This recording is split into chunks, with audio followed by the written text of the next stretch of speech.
start sharing the stream that is on social.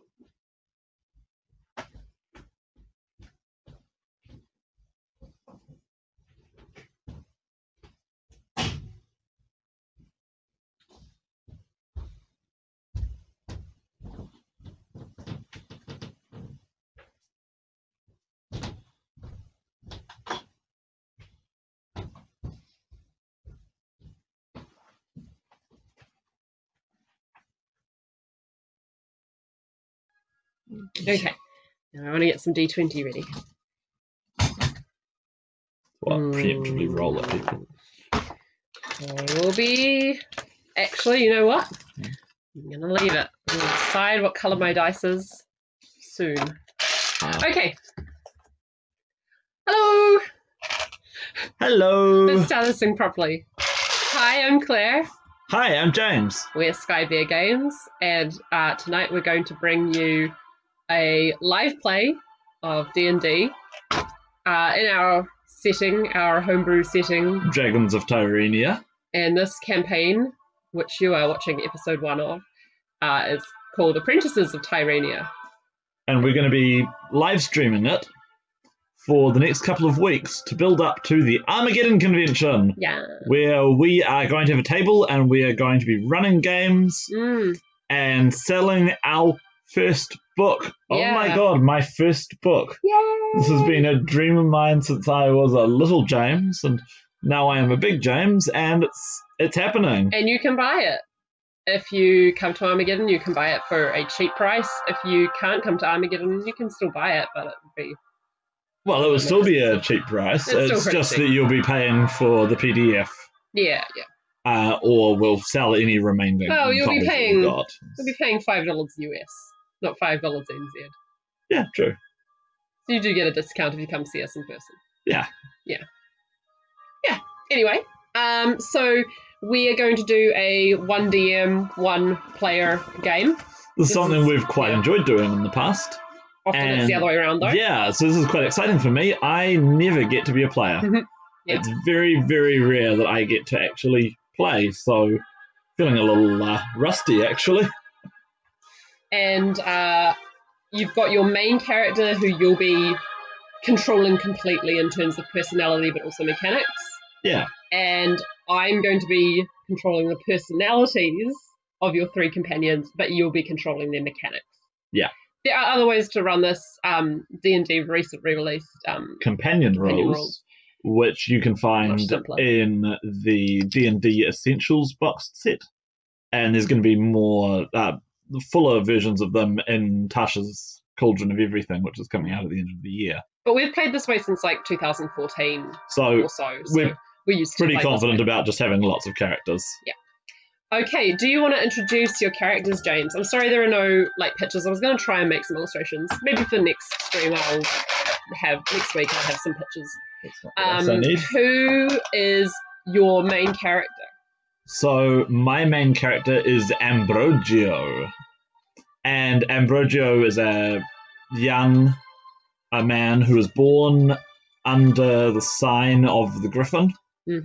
While the planets of Bellona and Musa were ascendant, and as a result, the celestial conjunction in the sky above has given him magical powers. Nice. So he's a sorcerer. And he is a sorcerer who has been apprenticed into a guild. I'm not sure what city we're actually going to be starting in, which is exciting. But I've been apprenticed into the Blacksmith's Guild, where I can use my natural talent with fire to control the heat of the forge and to create amazing metalwork. So that's my main character. And apart from that, he's very brash. He's very forthright. He's quick to make a friend, quick to make an enemy. So that'll be fun. And then I also have my older foster brother, Valentino. Valentino wanted to become a mercenary captain, a condottiere, but something has happened, probably the fact that the family that he's a part of is declining in its fortunes recently. And so he's been called back to travel with all of us on our quest, whatever it should be. We have Leona, who is our adopted.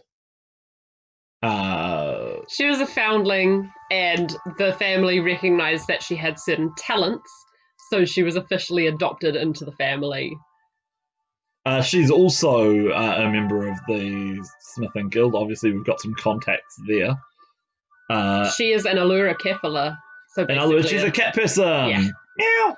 like a tabaxi, but with custom built. Yeah. fur. So in our world, there's all sorts of different animal people, and they're called zookephali, which means animal-headed, which is based on the cainokephali, which are in medieval folklore, the dog-headed people. And so we've got a whole range of different animal-headed people. Are you interested in playing an animal-headed person in your games? Maybe you can find the rules for them. I can hear our animal-headed people upstairs making a big fuss. They're also animal-bodied people. Yeah. But yeah, you can find the rules for playing as a zookephali in the introductory guide that we're selling at Battlecry. Yeah. Not Battlecry, Armageddon. Armageddon. Other convention. Wrong convention. So that's Leona.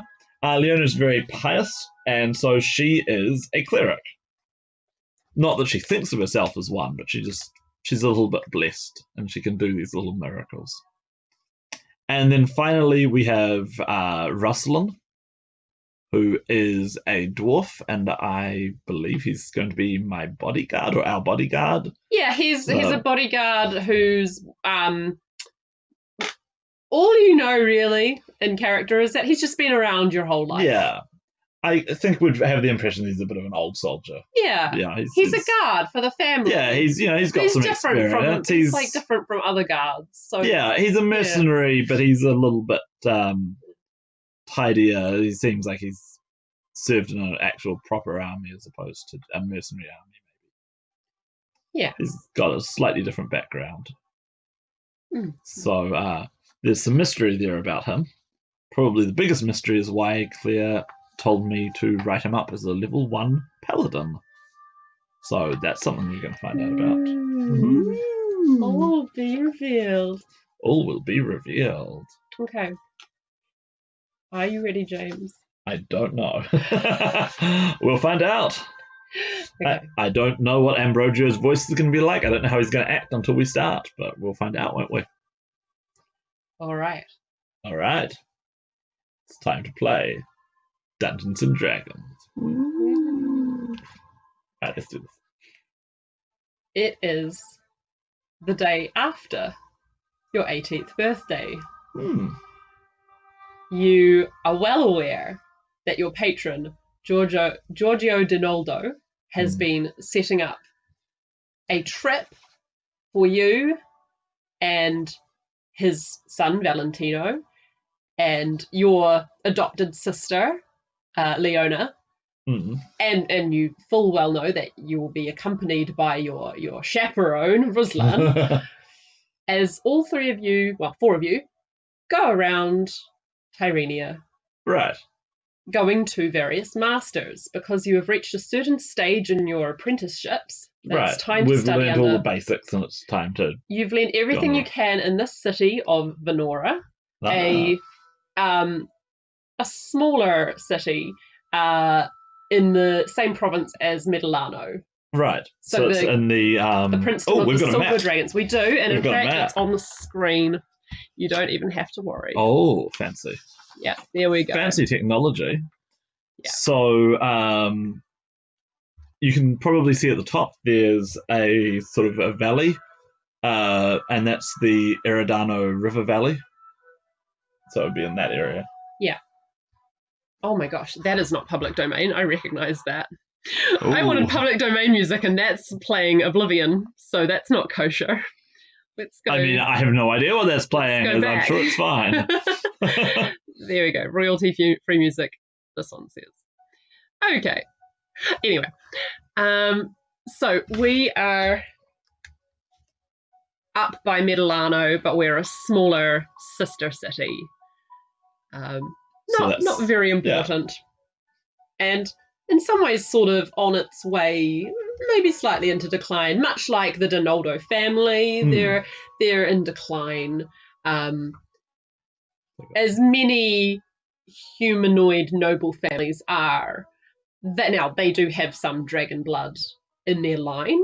Right. But you are well aware from your 18 years growing up with him that Valentino has a chip on his shoulder because he doesn't bear any physical signs of being dragon-blooded. Right. Yeah.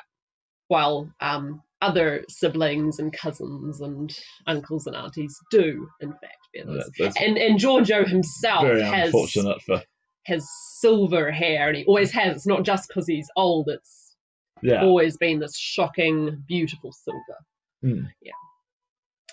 So you wake up ready to face the day, and Valentino is right there to throw your clothes in your face.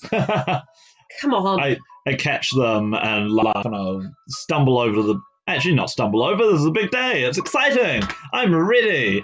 I head over to the basin and splash some water over my face. Do I have a mirror? I'm sure I have a mirror. Yeah. I can look at myself in the mirror. I'm a fairly muscular young man.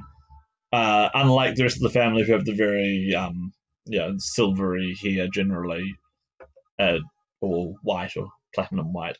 I think I have. Valentino's got blonde. He's got blonde because he's not. Yeah, no. I think I probably have dark reddish hair. That seems appropriate. Yeah. There's a few scars from forging accidents, from fights that I've picked and gone into. Not serious ones, just a sort of rough and tumble lifestyle and physical lifestyle. I'll pull my tunic on over my shoulders, over my head, and belt it up. And Valentino is just sort of lounging there, and then a doublet over that, I guess, eating an apple. Right. It's a bit of a mystery as to why he's here, because he's been gone for a couple of years, off in sort of officer training to work with mercenaries. Right. So why he's come back? When did he come back? Because he's just back now, or under a month ago. Okay, maybe 3 weeks ago, and there were quiet, rushed discussions between him and Giorgio. Yeah. And then suddenly it was announced that he would be going with you and resuming, because he was studying smithing a little bit. He'll be resuming his studies of smithing. He'd stopped really dabbling. I mean, he dabbled in it before because, as someone in a military life, knowing a bit of smithing is pretty good. Yeah. But he sort of let that go to go and do officer training. But now he's fully resumed smithing with you and Leona, and it's a bit of a mystery what happened on his mercenary training. And I'm sure I've already tried to ask. Well, yeah, and he has. Rebuffed. You've been rebuffed. You've been brushed off. It's not the day ignored. to ask about that anyway. Yeah. Come on, he says. Hey, you got one of those for me? He pulls one out of his pocket and chucks it at you. God, can you be any louder? Oh. What, hungover? No. Right. And outside you hear... hopping on one foot as I pull on a boot. And then hop, hop, hop, pull on the other boot. Outside you hear some jolly whistling going on. I'll look out the window, I guess. I just saw that we've been joined by Kiwi Taniwha, who's asking if Valentino was wearing a mask. No, he doesn't need to take that thing off his face. Maybe later. Anyway, so outside you hear a jaunty whistle, and you two both know full well who it is without even having to look. It's Ruslan, and as you sort of peek out the window, he is busy going over the gear that he's packed.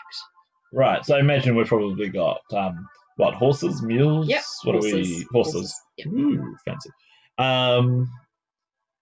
Cool. Yeah, so that's all sort of getting packed. Unless you'd like a cart, or would you prefer to be doing horses? Because Probably you're horses. rich enough to. Yeah. Okay.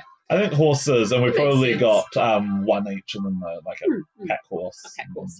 Yep. Yeah. So he's going over the pack horse and stuff. Yeah. Just by the stables. And, Cool. Yeah, the horses are still in the stables and everything. Be Yeah. down in a minute. He sort of just shrugs. Hot by the window. He's not fussed. There's a certain amount of excitement. I doubt I've really travelled that much before, so this is a big opportunity for a young man. It's something of a cloistered life, I guess. Yeah. Now I'm an adult. I'm leaving home. You're going to travel Tirenia? Yep. Yeah. It is indeed very exciting. So, Giorgio is there downstairs and as I come running down the stairs. Yep. Having a quiet bread and cheese as he does some of his accounts. Yeah. He stands up when he sees you, and you come hopping down, and Valentino comes sort of plonking down a lot more he is sedately. Hungover, but also, he's throwing his weight around as a son, whereas you have to be chipper. He doesn't have to be chipper. He can be surly if he wants, because he's a rich boy. Yeah. It's my household and I'll sulk it. Pretty much, yeah. Yeah. Giorgio comes over and embraces you and says... embrace him back. Yeah. Best of luck on your journey. What do I call him? Do I call him Papa? Yeah, do you call him Papa? Or what do you think? Do you call him Papa or do you call him Sir? Or I think it'd probably be Sir, wouldn't it? Yeah. You always have a certain level of respect for him, I guess. Yeah, and I think that they have always made sure that it's like, you're welcome, but know your place. Yeah. But you're welcome. Definitely. Your family. But know your place. Yeah. Totally.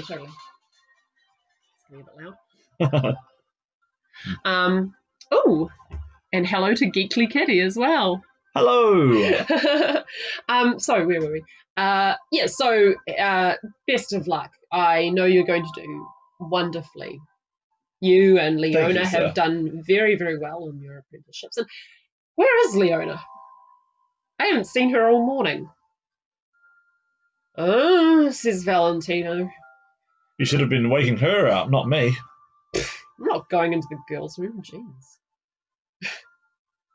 Well, go look for her, says Giorgio, and waves off his son, who gives a surly and goes upstairs to have a look. And he waves to you. Yeah. You go look around the grounds for her. Ask Ruslan if he's seen her. Okay. Yeah. Yeah, okay, I'll pop outside and... Actually, I imagine I've got I'd already packed, so... Yeah, totally. Everything's already there. Absolutely. I've got one last look over my stuff. I don't have that much stuff on me, actually. I've got, my pack. I've got some tools. I've got a letter from the guild introducing me. I've got a dagger. That's about it, really. Yep. Hey, it's all growing boy needs, right? Yeah. So... Hey, morning. Ruslan, have you seen Leona? No. Who knows where she is? You know that girl. Anyway. I'll go up and check her room. Alright. I was going to say, go with him. Never mind. It just carries on.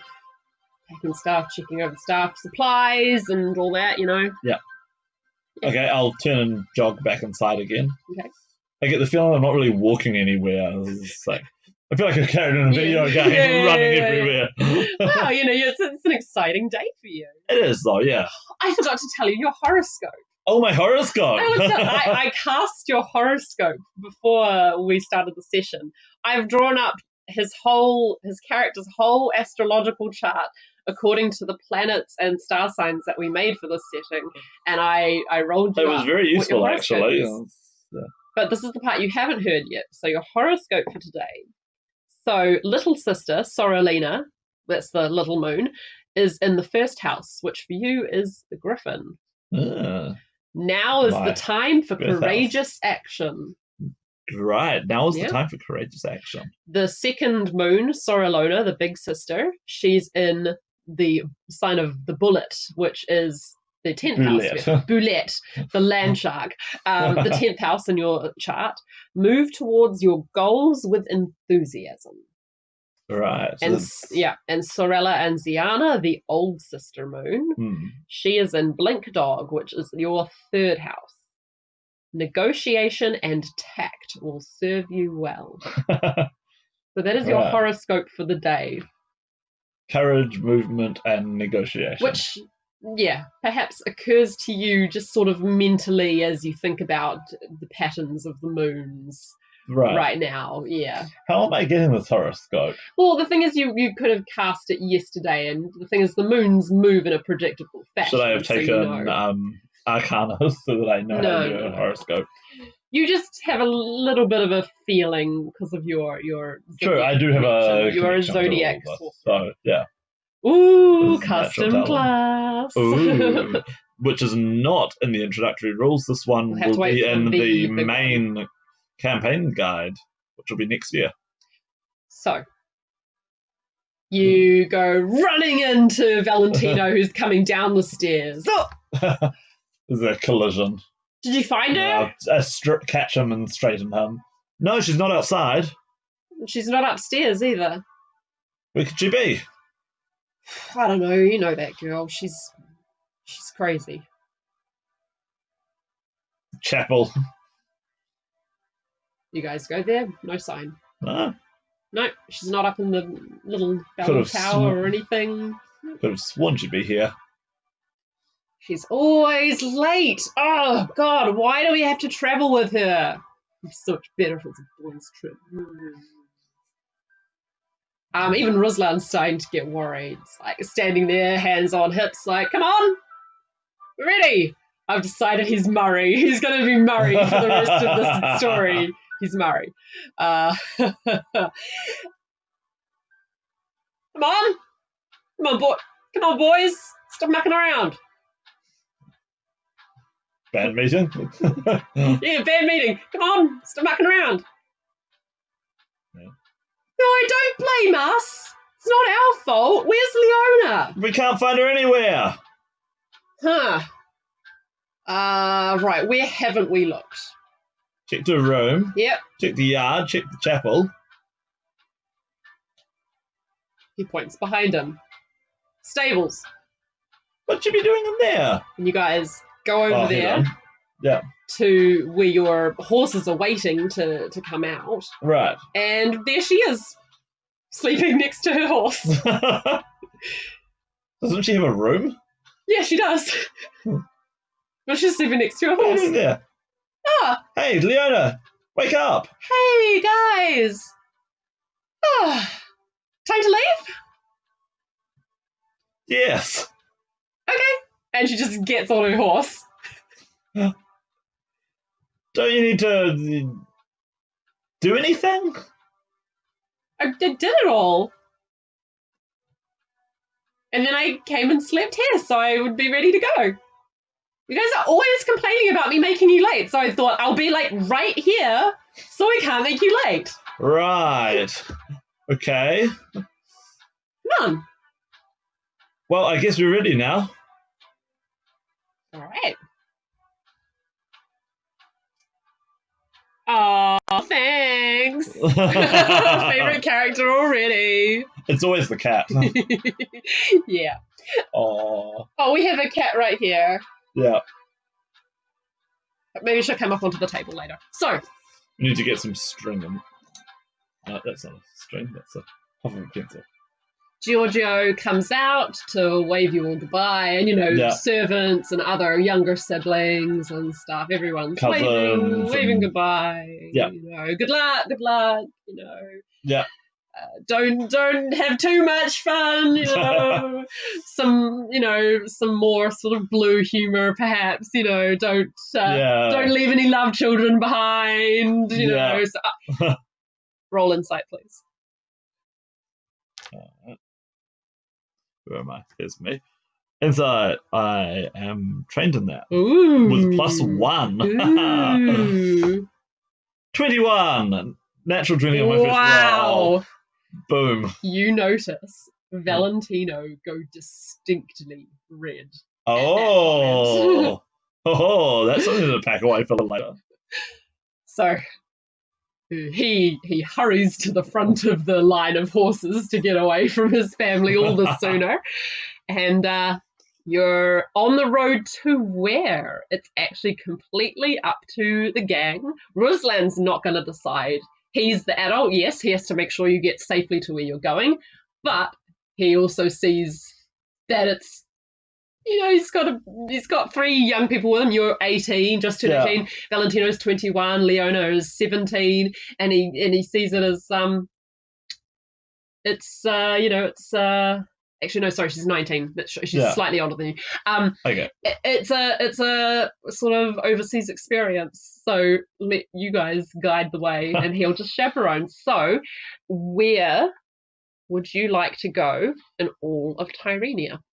I'm so tempted to just pick somewhere completely random and just be like, have you prepared for this? I have, yeah. Well, okay, you've got to go off that map, okay? Right, yeah. Okay. Yeah. I can't say, let's go to Panormo. No.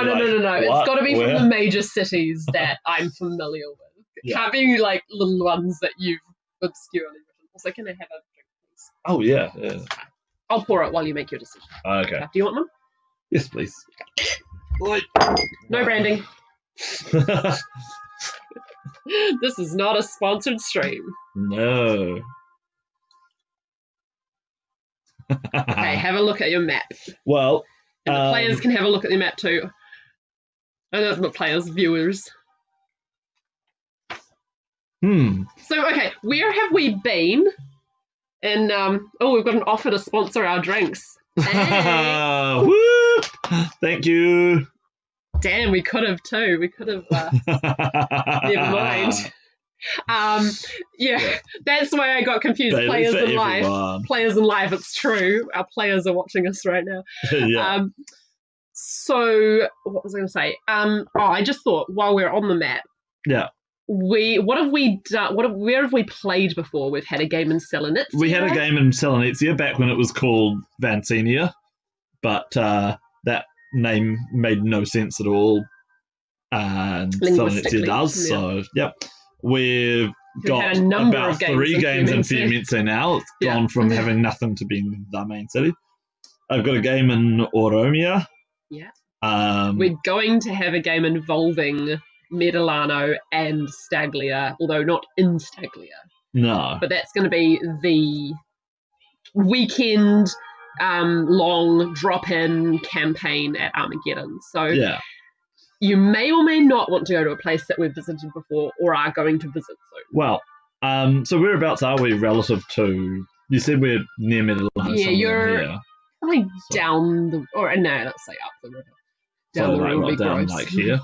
Yeah, sure. Well, it still seems logical to me. If we're in the second biggest Silver Dragon city, that we would go to the biggest Silver Dragon city. That is totally possible. And the artisans in Medilano, I know from the stuff that I've already written in my campaign guide, they do have the best armorers and artisans and craftsmen there.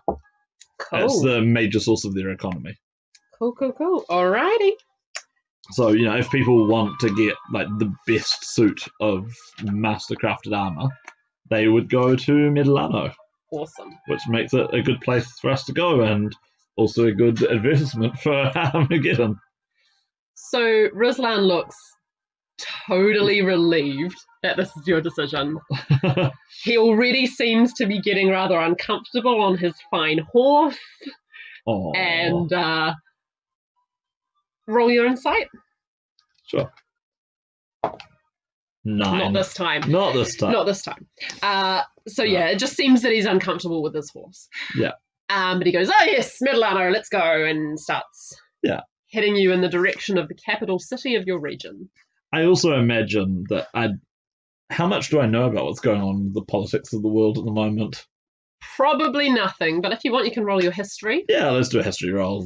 Why not? Roll dice. Dice are good, right? Dice are our friends. 18.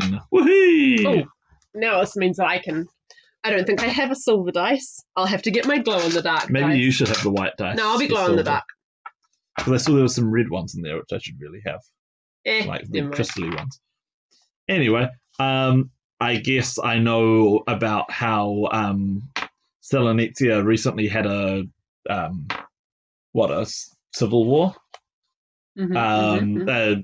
Like 6-7 months ago, where a bunch of interfering aristocrats managed to spark off a revolution and then overthrow the dragon who was in charge and install his daughter in a coup.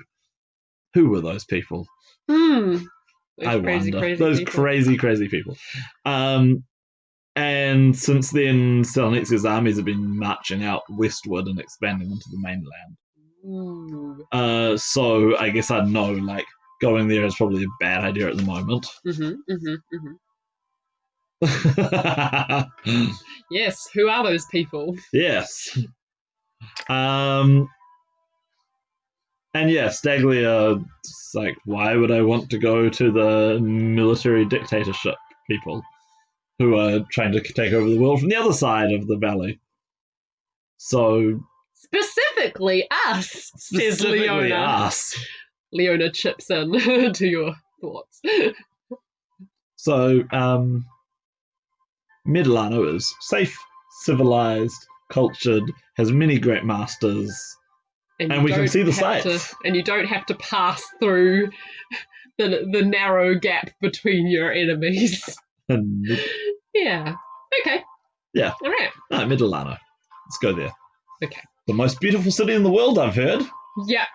Wow. It's a very civilized road towards Medilano with a few towns, villages on the way. Yeah. It's quite pleasant. It's good farming country around here. This guy's got a chip out of it. Oh, there's a section of the road where... I don't remember it having a chip out of it before. There's a section of the road where you are having to go through a sort of windy, rocky part. Right. Roll perception. Ooh. For everyone? Or just one? Roll 2 dice. Oh, you've got 2 dice. I've got 2 dice. Oh, so what, just advantage? Yeah, just advantage. Cool, okay. Actually, no. You should be doing the 4 dice system. Yes, you should have a dice. I should have a dice for everyone. Okay, what is everyone's colours? Okay, well, let's see. There was a crystally red one. Crystally red. And that should be me, really. Dice 10. Okay, crystal red for you. Crystal red for me. Ruslan can have... Ruslan can have that one. Leona can have... Where did it go? I saw it just before. She can have this one. Crystally orange. And... Where are we? I'm trying to find the one I'm thinking of. Maybe it's these it must ones. Be in a different... No, it's in a different box. Maybe it's these ones. For, no, it's not. Valentino. Right. Okay, sure. That can be Valentino for now. I can't see the one that I want, so yeah that can be Valentino. All right. Roland, perceptions. So, Ruslan gets a 4. I get a 3. Leona gets a she's actually got something, 13. And Valentino gets a 19. Good. Someone can see. The rest of us are blind. The rest of us are looking around. Ooh, ah. And Ruslan's probably distracted by his horse. Yeah. At the last moment, he goes, ambush coming. And then you round the corner to see a log in your way. Well, okay. Pulling the reins of the horse. Yeah. I guess he's the one who's pulling the reins of the pack horse. Yeah. Since he's the one who spotted what's going on. And then Ruslan... With our terrible perceptions, do we have problems? Well, before you even see people popping out, which Just sort of happens those two as are. this happens, Ruslan just almost screams, "Go!" And he just legs it. Well, with his horse. Oh, okay. So he's running away. What, bat? Yeah. Or was he trying to go over the... Running back. Right, okay. Yeah. Back up the defile.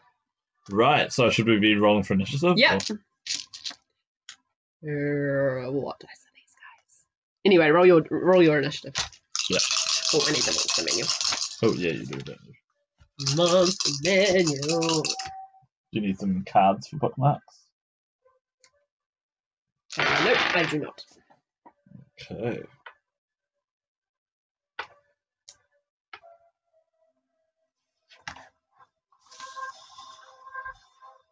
Oh, I see. You put bookmarks in already. Oh no. Okay, so I've got a 22 for my top one. okay, nice. Let's write these down. So you got a 20. So yeah, Valentino got a 22. Okay. Because he's got the most experience at these things. What's his Typical dex? log. What's his dex? He's got a +3. Okay. Who's next? Then it's them. Yeah.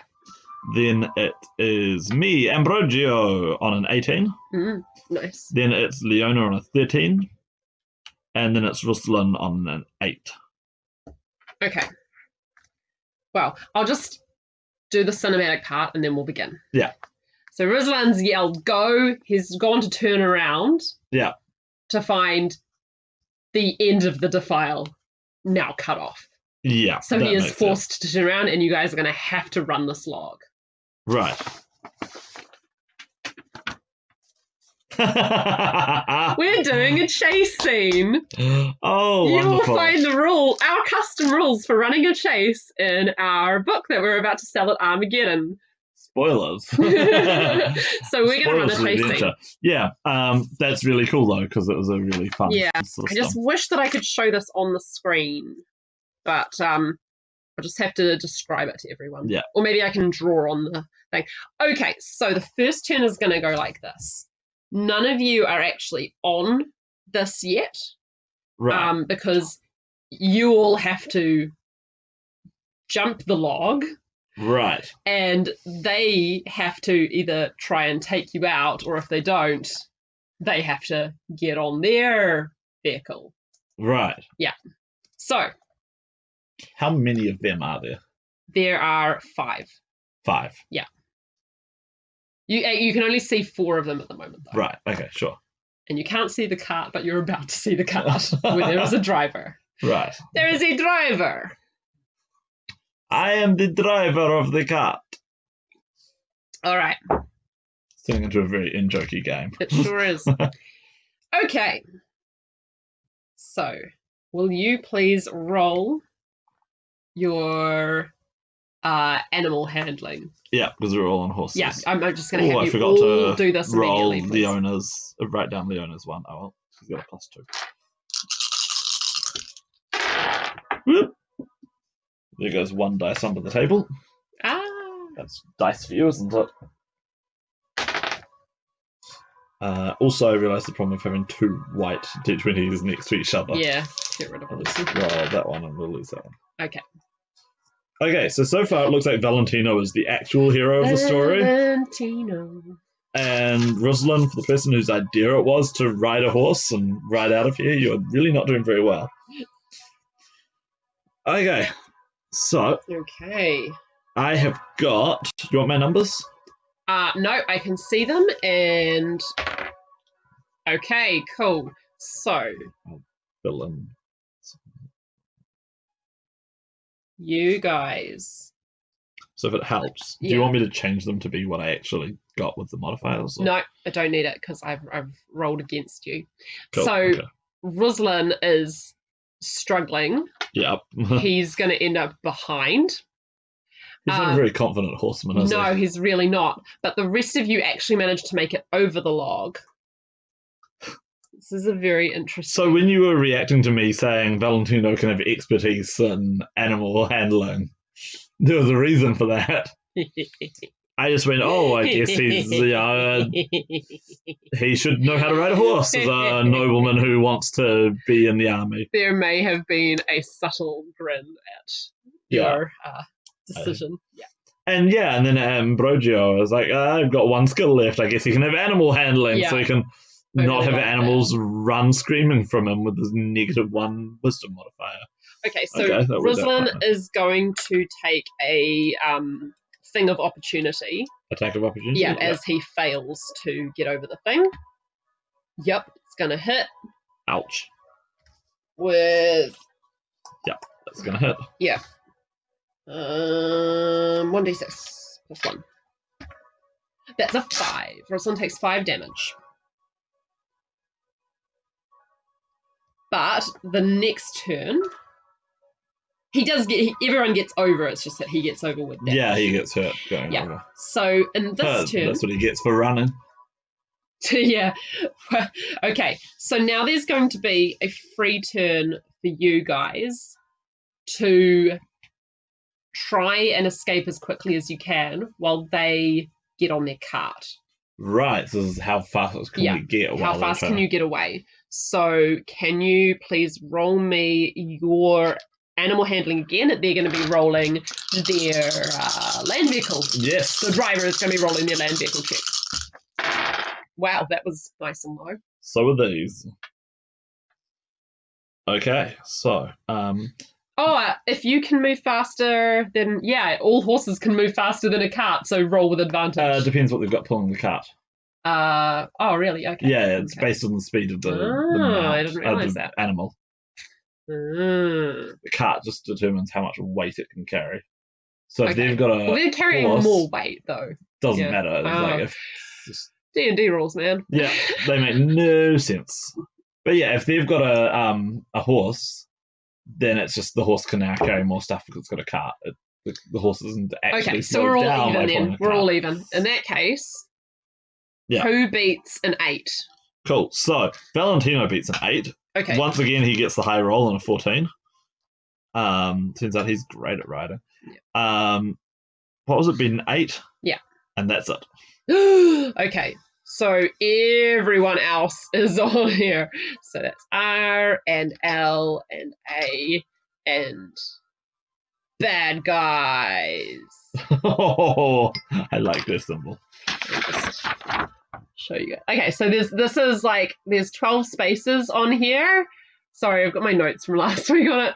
And in the second space, where are we? This is the second video game cutscene. Yeah. in there, you've got Valentino is in the second space up.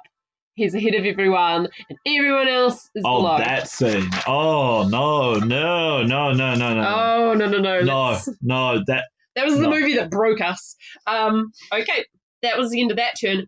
Now what's going to happen is you are going to take a normal turn with movement and possibility of attacks, and then an event is going to happen. An event is going to happen at the end of the turn, I've decided, rather than at the start. Cool. Okay. So roll again. Your animal handling.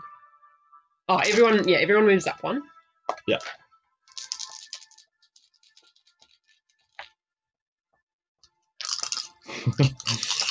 Alright, so for the next turn. Oh no! Oof. Can you beat a 14? One person can, maybe. No. Okay. Rosalind ties, everybody else fails, and Valentino's horse might have just thrown a shoe. Ouch. Because he rolled a 1. Oh no, we won't do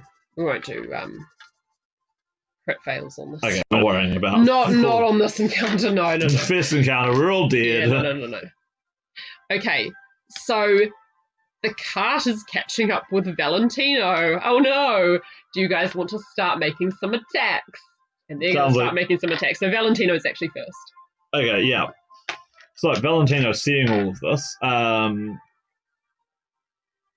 if he were to draw a melee weapon, could he lean over and sort of Totally. do some fencing. Totally. This is cinematic. This is super This is the whole cinematic. reason why we made this chase scene system, was to do the cinematic stuff. Yeah, cool. So yeah, he will draw his sword and lean over with the bridle and he's probably got the reins in his teeth at this point. Yeah. So who's he aiming for? Is he aiming for some of the 4 guys in the back, or the driver, or structural? I think it's no, it's not the structure. No, I think it'll just be sword. whoever happens to be closest to him. It'll totally be one of the bandits. One of the guys yeah. in the back, won't it? Yeah. And he'll just exchange blows with them. Yep. Okay. Ting, so, ting, ting, ting, ting, ting, ting, ting. Cool. So he will attack, and he will get none of his special bonuses as a result. So there's no one else around to support him, is there? No. Nope. Oh. And he gets a 19 to hit. Oh, well, that is a hit. Roll it. Does he get disadvantage for Valentino is totally Princess Bride, yes. Yeah, he is though, isn't he? Yeah. Cool. Okay, so that is 1d8. Whoa, and he does 10 damage. Damn! Valentino is badass. Nearly take a guy's head off. Jeez. Yeah, alright, forget my character. Valentino's my character now. Valentino. Yeah. Damn. And that's with him not getting a sneak attack, not getting a second attack a turn that he'd normally have. Because I don't see how he could hold the reins of a horse and sword fight and draw his dagger and attack over to the side as well. That can't happen. That just seems like it's, yeah. That would be a disaster waiting to happen. Yeah, okay, it just seems like a terrible idea. Interestingly... And he doesn't want to, jump off, because that's also a terrible idea. Interestingly, your bandits, none of them go for Valentino. They all turn and start shooting at the back. Now, the guy driving is not attacking. The guy who's being attacked probably wants to, counter-attack or... No. No? No. So one guy tries to shoot at Leona, doesn't hit. Next guy's going to aim for Ambrosio. Will that hit? 13 plus yes, 3. It will. Yep. And he will do... Whoa! 9 damage. Are you down? Yeah, and then I fall off my horse with a crossbow bolt on me. Actually, do I stay in the saddle? But, you stay in the saddle. Bleeding? You stay in the saddle. Or do I fall off the back? You stay in the saddle. Cool, okay. But yeah, I'm now faint with loss of blood and no longer really in charge of my horse. Jeez. Wow, okay, so my character hasn't even had a round and he's down. I know, right? Another one aims at Ruslan. Oh, shoot, crits him. Oh, shoot. Cool campaign, guys. Oh, Thanks for coming. 15? What's his hit points? Yeah, shoot, there's another person down. The last one aims at Leona. I believe that's a hit. No, she's got good armor. No, she's got massive armor. It pings off. I think what happens here... Now, you are mechanically in charge of them, so you're allowed to say no. I think what happens here is Leona stops and tries to heal the two. Is that what is going to happen? It's actually up to you mechanically what happens. Okay, so let's see. This is where I wish they had Pendragon style personality traits. She's going to focus on this. Because I think Leona's got probably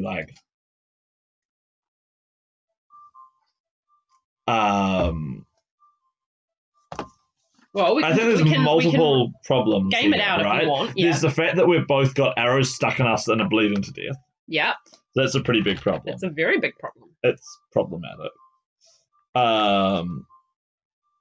But there's also the fact that we're in this defile and there's bandits chasing us and our horses are going nowhere. So she might want to try and take their reins and make sure that we're all riding in the same direction. Or maybe it's time to bunker down and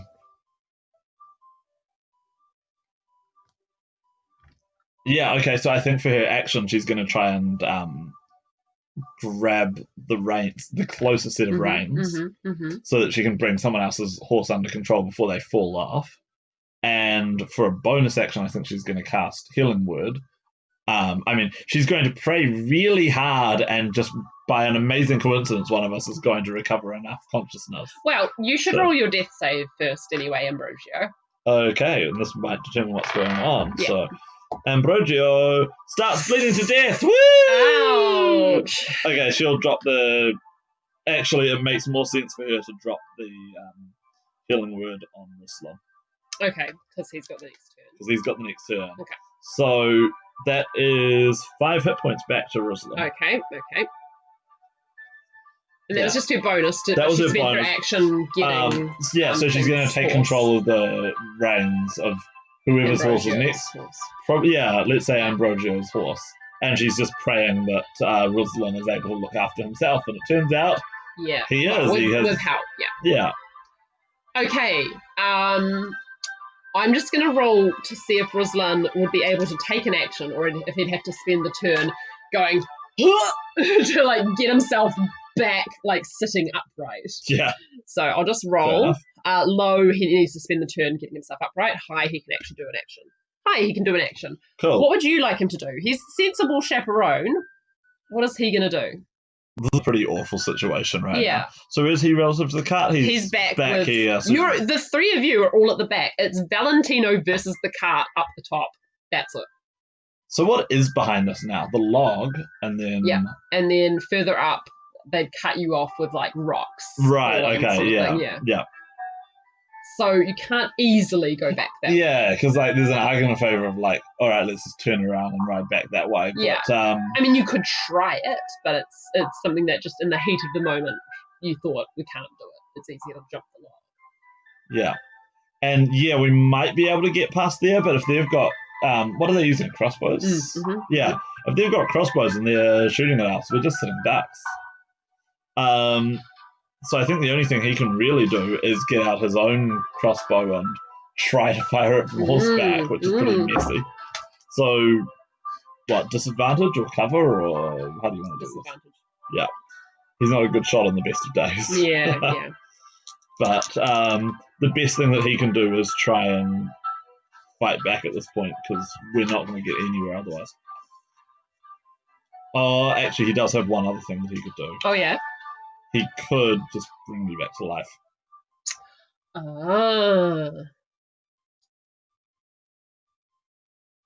Yeah.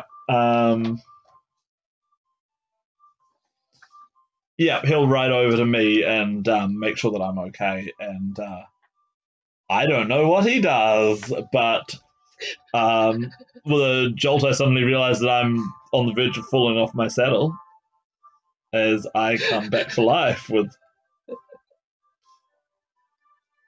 1 hit point. Right. Okay, we're back at the top of the thing, and we're going to roll movement first, and then I'm going to tell you what the event is. We're going to do it. Yeah, because it actually matters what position you're in now, because with you guys at the back, it does change what would happen. So I want to see first if you can catch up, because if you can't catch up, it's going to... Whoever's at front is going to get to make this decision, basically. So, right. Roll your animal handling, and I'm rolling my vehicle. Wow, bad this time. 4. Can anyone beat a 4? Maybe, I don't know.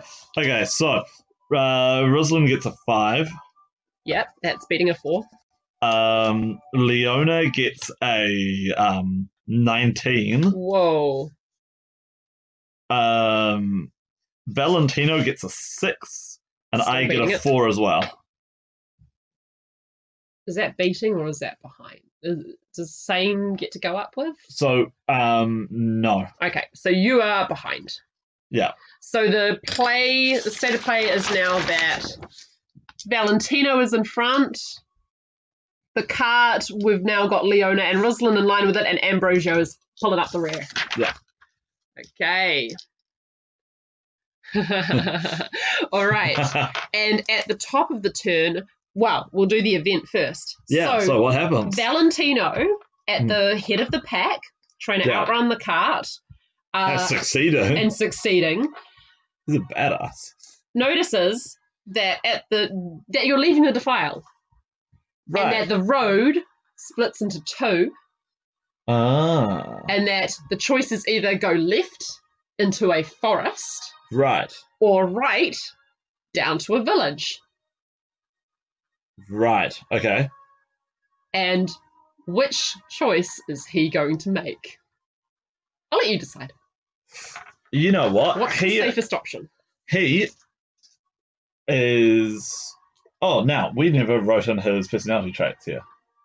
Well, he's a tactician. He's been Cool. doing officer training. So, do you know what? I think he's going to rely on his. Yeah, he's going to take the road towards. How far is it until the forest? He's going to head to the forest. Okay, that's like one turn. Cool. He's going to head towards the forest. Okay, he's heading to the forest. His plan is. It is very dangerous to ride a horse off-road in a forest. Mm-hmm. It is impossible to drive a cart off-road in a forest. And it's very hard to shoot a crossbow bolt at someone in a forest. So this seems to be going badly. His friends are all getting really badly hurt. But this might be the best way of doing things. Yeah, okay. Cool. So yeah, this turn you're on the forest, next turn you are. Cool. Okay, so that's his plan. He's going to go into the forest and Very cool. I like it. Veer off the road. Cool. Okay. And then hopefully, I guess he's hoping that those of us who are behind the car can sort get of the wheel message, around, get the message. Cool. Okay, I like it. Yeah. Well, it's now his turn. Cool. Valentino. All right. So, he's in the lead at the moment. So there's not a lot that he can really do. I guess he could stow his. Can he put away his sword and draw the crossbow in one turn, or is that too much? I actually don't know the rules on that. I think you can only do one or the other thing. Then you're going to have to do it that way. Yeah, you could like you're drop, only doing it you one-handed drop the after sword, all. but it's like no, don't do that. Yeah, no. I can't see the party for the trees. Yeah. I think. You know what he's got a couple of? He's got a couple of daggers. Sure. So, you know what? He'll just pull one of the daggers out of his belt, lean down over the neck of his horse, and then when he's got the opportunity, turn around and just throw it at the driver of the wagon. It might not do an awful lot, but all right, roll it. It's worth a shot, right? Roll it. I like it. Disadvantage, normal. No, do normal. I like it. He's in front of them, so he's actually got a decent shot. He's got a really decent shot. Crit. Damn, roll Valentino, it. Roll it. I'm playing the wrong character. I should be Valentino. Well, I'll just throw that dice over the table. That would be 10 again. Damn, okay. And I really wish he could get a sneak attack because he would have taken out, 40% of the enemy by now. So I feel like, having just been critted, I feel like the driver actually needs to make a check this turn. Unless he jerks the reins in the wrong direction. That's a very good point. Will this towards the trees? You know what? Point? I'm gonna roll with disadvantage on this. God, if you make them crash their wagon. That's nasty, The other thing he was thinking was if you could just get them to go off the road. No. Okay, ouch. The cart is gonna suffer. Might just slow down, maybe. Yeah. Okay, so the cart, you're right, the cart is going to roll with disadvantage next turn. Yeah. Cool. Nice. Well, it's now the cart's Valentino is Aragorn. Yeah. All right. So they're not in line with you anymore. So they can't do that plan. So they are going to shoot. Are we just associating all of them with Lord of the Rings characters now? Yeah, no. Yeah. Everyone's going to take a shot each now. Cool. Okay, so the wounded bandit now tries to get his revenge on Valentino. Fair enough. With a 17. If they're trying with their swords, he could parry that. No. But this is they're not. So no, that will actually hit him. Ooh, for an 8. Oh, he actually survives it. Ouch. Just. And then against Leona. Nope. Against Ruslan. Nope. against Ambrosio. Oh, yeah. Hey, I'm dead again. Oh, yeah. Okay, you're very dead. Okay, cool. Wait, how much damage is that? No, not dead. Don't worry. Okay. Because I'm pretty sure that. No, okay. it's not. It's not double dead. Okay. Okay. Right. Right. Back to Roll a death save, Ambrosio. Main character, roll a death save. main character done nothing. Main character is just like punching bag. That's why you shouldn't let the wizard get shot. Yeah, Ambrosio is. Yeah, he is he Frodo. is. He 100% is Frodo. Yeah. So does that mean Leona is like not a limb, not a limb? Yeah, just not in the Tauriel style. No, Arwen, no. Arwen style, yes, not Tauriel style. Oh god. Okay, death save for Ambrosio. Fail! Oh, poor Ambrosio. Poor Ambrosio. Alright, is Leona gonna heal him or is Ruslan? Oh. Actually, Leona can do it at distance, so it should probably be her. And as a bonus, she could still attack. That's true. So yeah, Leona will pew pew. Yeah, she'll healing drop a heal. lasers. She doesn't actually have healing lasers. Oh, I thought you said healing word. Oh, she's got healing. That's what I mean. Yeah, healing laser. Pew. Yep. It's a laser because she's a cat. Right. So that's 5 hit points back to me. Sweet. And she is now out of spells. Oh. But hey, the whole party is up now. Yeah. So we can all get out our crossbows and firing a crossbow on horseback. Yeah. Leona gets to attack now. So yeah, and she is in line with the cart. So. Oh, is she in line? She is in line with the cart, so she. Can, oh, they're right there, aren't they? Her and Rosanna are right there, so you can do melee attacks. Okay, in that case, forget the crossbow. She whips out her warhammer. Yeah. Oh boy. Actually, you know what? Oh she can deconstruct as well. She's gonna go for the wheel. Sweet. Smack on the wheel. Sweet. Well, cart rules in our rules are carts have 3 hit points of damage.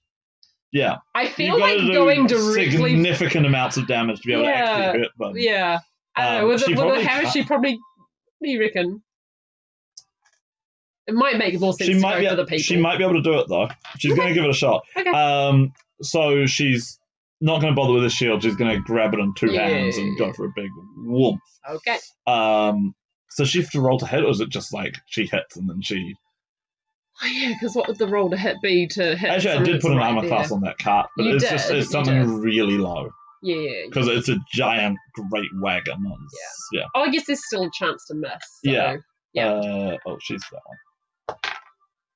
That's 14. Yeah, so. She definitely hits it. Okay, smack. So how much does she hit it for? So if she hits it with a glancing blow, then it's just going to bounce off. But if she manages to get a really good connecting blow, then 9 damage is a solid blow, but it's solid wood. So yeah, it's not enough. Her hammer just bounces off. The damage resistance is 10. Yeah, on a card, if you do over 10 damage with a hit, then you actually start breaking it. So you're actually going to hurt someone's face real badly with that. Could have hurt someone's face real badly with that. Come on, Ruslan. Oh, well. Ruslan, you know what? He will go.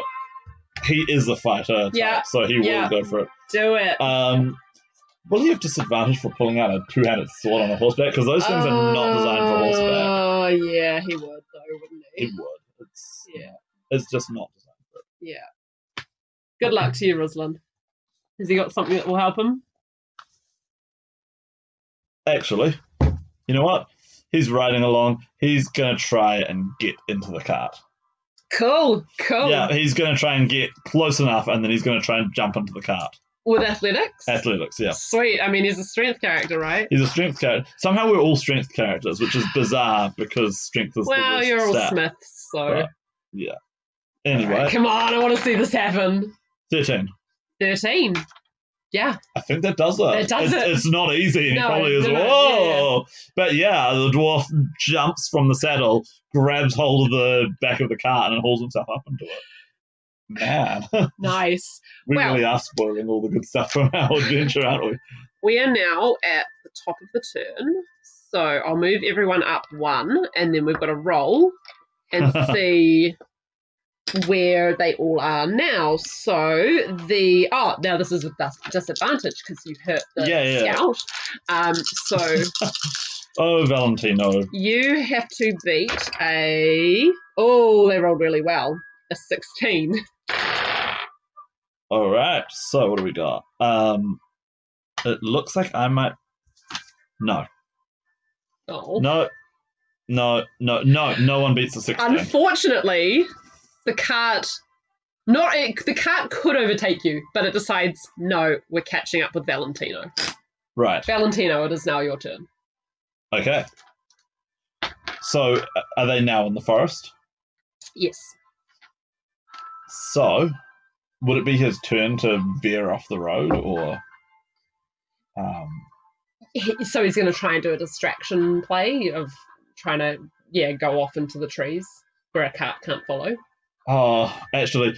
This is all happening simultaneously. Yeah, this is all happening simultaneously, and he's looking behind him. He'll see one of Ruslan has jumped onto the cart, and you know what? It might be time for him to just turn around and just charge. And could be. Yeah. Oh yeah, of course. Sorry, Ruslan's on the cart. I can take him out of there. Yeah. He doesn't have to roll. He's on the cart. Yeah.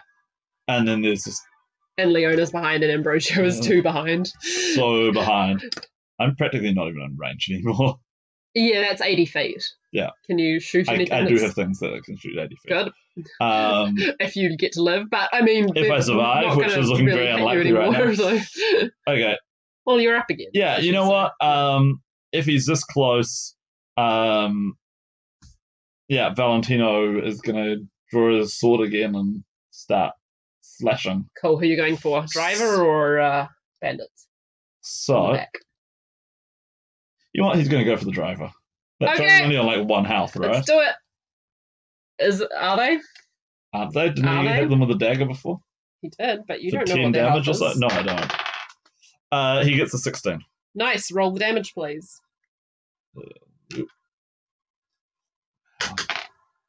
For another 9 damage. Yeah, the driver's dead. Yeah. Stabs him through. And then pushes the corpse backwards. Yeah, the driver falls back dead into the cart. The cart is now wibbly wobbling. All of the people in it are going to be fighting with disadvantage, I think, while it's wibbly wobbling. Yeah, and there's a possibility that whenever you say, they might even have to roll see if they fall. One of them's going to have to now take over driving. Yeah. So. Or no one does, and the cart just keeps going everywhere. Well, I will just roll. I'll roll high-low. Yeah. High, someone jumps into the seat. Low, they don't. They don't, and they're going to spend another turn. And they're all having big fight scenes on top of a out-of-control cart. They're sensible. Running through a forest. One of them now gets in the front seat, but there are 3 people. Before that happens, there are 3 people fighting Valentino and Ruslan, wibbly-wobbling. Okay, so everyone's still disadvantaged this turn, are they? Yeah. Okay, so against Ruslan, will a 15 hit? No! Against Valentino. Nope. 1 against Leona, right at the back. No.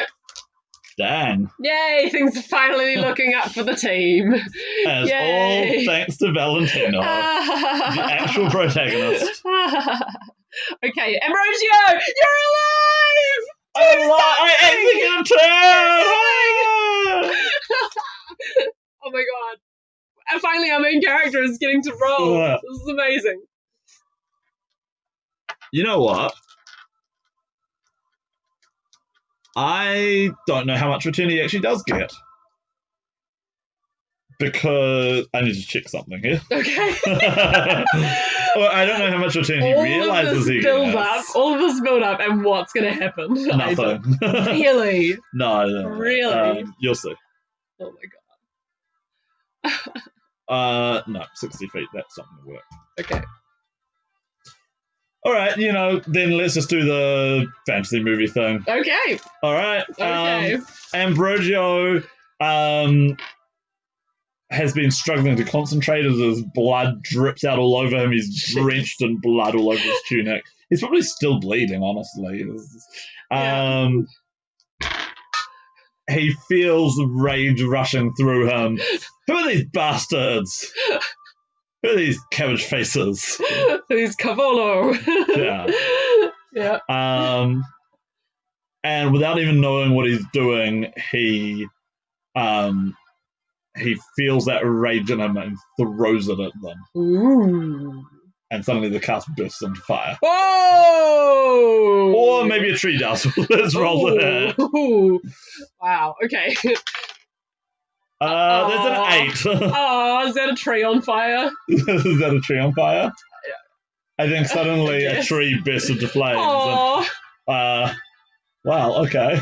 This is a Italian forest, though, like slightly wider and like not like a tangled New Zealand forest. Yeah. Like, so it's not immediately a forest fire, is what I'm saying. Like, there might be a bit of dew around. And I think Ambrogio probably is like, whoa, what just happened? Oh, how did that tree just catch on fire? Poor Ambrogio. Okay, it's Leona's turn. It's finally someone competent. Oh, man. Oh. This should have just been Valentino. No, Ambrogio's gonna get a scene later.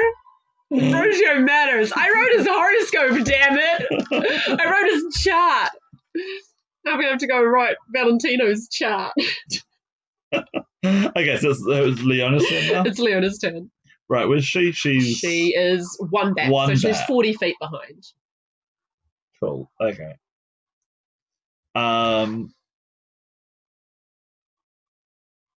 Well, I guess she will also change to her crossbow and pew pew. Take a shot. Yep. So let's do it. No, bolt goes wide. It's quite hard to shoot a crossbow on a horse. All right, Rosalind. Oh yeah, but meanwhile, he's disadvantaged this turn. True. Because he's grins at the bandits and then pulls out a sword that's taller than he is. Awesome. Yeah. Awesome. Unlike the sort of fantasy greatswords that you normally see, this one is actually quite skinny. It's just quite a lot of it, and the way that torque works, whatever the tip hits, there's a huge amount of force going through that. And it's got a big black obsidian in the pommel. Oh, nice. Yeah. Cool. Yeah. So yeah, he gets his giant two-handed sword and swings. Less Gimli, more like you know who I'm thinking of? He is kind of Gimli, though. He's sort of Gimli, but you know who he's like Gimli crossed with? He's Gimli crossed with what's his name? Is it Major Anderson? Is that Lauren? You know who I'm talking about? Blonde mustache, a Full Metal Alchemist. What's his name? Oh. Is it Anderson? Is it? Wait, are you thinking of like Armstrong? Oh, yeah. Armstrong, not Armstrong. Anderson. Armstrong. He's Major Armstrong. All right. Major Armstrong plus Gimli, love child. That's who disadvantage with his great sword. He's just sort of swinging and just sort of seeing what he can manage to do with this. So that's a 21 or a 21. Yes. Roll that damage.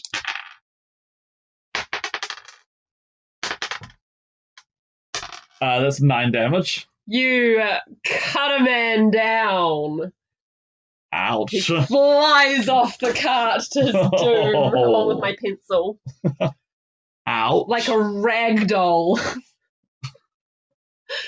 Goodbye. Yeah. So these guys who jumped us is now what? Three left? Yeah. One in the driver's seat. One in the driver's seat. And they've got a swordsman chopping up whoever dares drive, as well as this crazy dwarf with a 6-foot-long sword. Yeah. They're now officially outnumbered, so they might... Ambrogio doesn't count. It's a tie. Sure. Yeah, they're going to think about trying to get away at some point. Yeah. And yeah, Leona hasn't been doing that well either, but actually she has been. She's been doing pretty well. Yeah. She's been doing all right. Anyway, now back up to the top, and what happens now the obstacle you run into, it's a stream. Oh, there's a stream. It's a stream, yep. I want everyone to roll against DC 12. What sort of a roll is this? This is for you guys, it's wisdom.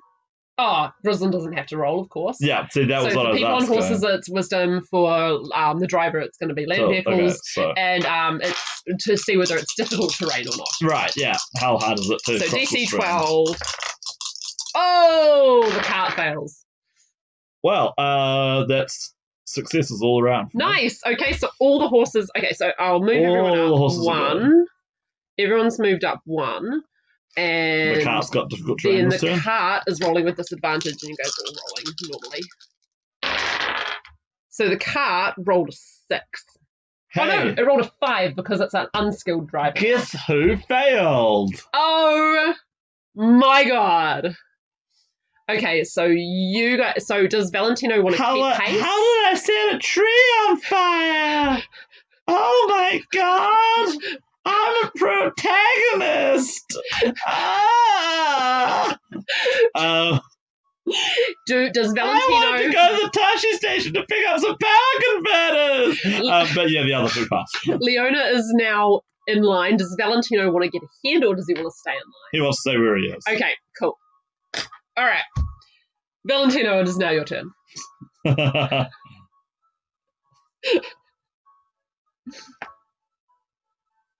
Okay. Valentino's turn? Oh, yeah. Okay. Well, someone else has just come in range of his sword. Mm-hmm. So, yeah. Yes, unfortunately, stepping into the driver's seat also puts you within steady range. All right. Ouch. So, by now, does he have an ally who's adjacent to them for sneak attack purposes? Yeah, actually he does, because Ruslan's in the cart. Oh, no. Okay, Valentino is now just gleefully... Oh, sneak attack. people. Oh, my. Oh, my. No, it's only 9 damage. 9 damage, okay. The driver is very, very hurt. It is now turn of the cart. Now I'm going to and start this is still rolling. Valentino not actually getting to do his proper thing. I know. He's still not managing to get his second attack on with his dagger. Oh, he's fighting Case. Right. Yeah, because he's still holding the reins while fighting. Oh my god, I love Case. Okay, here we go. I'm now going to roll their morale. How are they going to get off, though? Oh, They're in a forest. Where are they going to go? They can't turn this thing around. Well, I mean, they can, but they'd have to stop them. Yeah. I think they made a terrible decision. They made a terrible, terrible decision, yeah. I think that the two who aren't driving are going to try and dive past Ruslan and just dive into the bushes. Ruslan can do an attack of opportunity if he so desires. He does so desire, as it happens. Yep. Yeah. That's 13 damage. You mercilessly cut down someone who's just trying to escape. Yeah.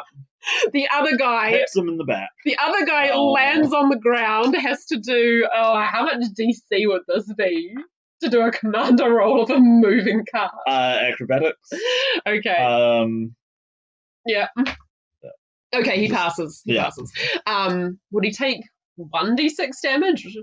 Or would he take no damage? I think that's your call. Damage. He'd probably take some damage. Oh, he did not land well.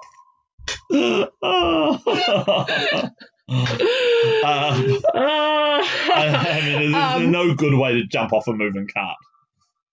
The driver rolled well for morale, but I feel like he should try and get off too. I mean, maybe he's only just noticing that he's got no. You know what the driver's gonna do? He's gonna try and fight back. The driver is going. This is probably gonna go really bad. Is he gonna try and crash the car? No, he's going to try and leap onto the horse and cut the reins off. So that he's just riding off on the horse. Yeah. But he does not have the stats to pull this off. No. Oh. So he didn't fumble the roll. No, you're right. He didn't So, fumble the rules. yeah. So instead, he just leaps, tries he sort to of do just it, gets thrown back into yeah, the like cart. he just doesn't get a good opportunity in Yeah. He that doesn't get little window of crushed opportunity. under the wheel. No, So- he just... But he is stuck where he is with an Yeah. angry Valentino. Yeah, and an angry Ruslan, and it is now Ambrosio's turn. There are 2 bandits left. Oh no. Okay, so whose turn is it? Ambrosio. Well, you know what? Maybe he'll do something one of these days. Let's go for another firebolt on the one who's escaping. Okay. That 1! I rolled a 1 with my main character. that poor guy who's just trying to escape. No. I rolled a 1. Leona. Alright. She, meanwhile, is more likely to escape. Probably, yeah. So I guess she's going to come riding up along the other side of the cart. Yeah, she's there too. They're flanking it. So, yeah. She'll get her hammer and go for a smack. Right. Oh, Is she smacking the cart or the driver? the driver. This turned very bloody. Okay, She misses. Ruslan. What, Rosalind? Ruslan. Oh, Rosalind. Ruslan. Well, I guess he comes stumping over. You know what?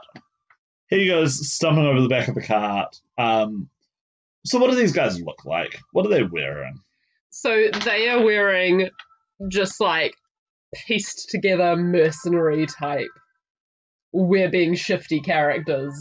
Wait, are we talking mercenary? Gears. Like we have equipment? No. Or are we talking like bandit? Bandit mercenary. We've got thing. whatever we can. We're trying to look like spies. Yeah. Okay. Yeah. Bandit. This is whatever equipment we managed to take off the last people we killed. Yeah.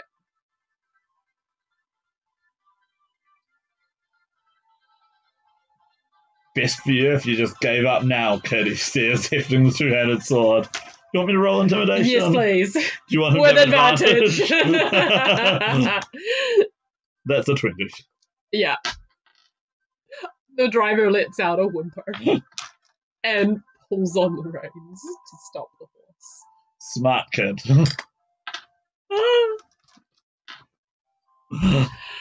Are you going to try and catch? Are you going to try and catch? Yeah, the chase is now over. Are you going to try and catch the other guy who's getting away, or are you going to let him go? No, let him go. So you're now left with this one guy on 2 hit points, meeping quietly to himself in the cart.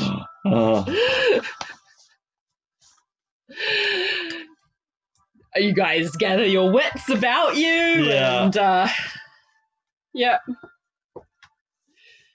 Oh boy. Jeez. Okay, so everyone's looking quite bloodied here at this point. I think. Yeah, everyone is. Yeah. It's a good thing there's a village everyone nearby. Except Leona, actually, she's fine. It's a good thing there's a village nearby where you could rest. Yeah. So Leona will pray to her saint. Who is her saint? Is it Saint Severina, the cat-headed? Isn't it the Forge saint of forges? Yeah. Patron saint of blacksmiths. Yeah. I don't know who that is. But I don't know who that is. Maybe it is Severina, because the patron saint of warm places.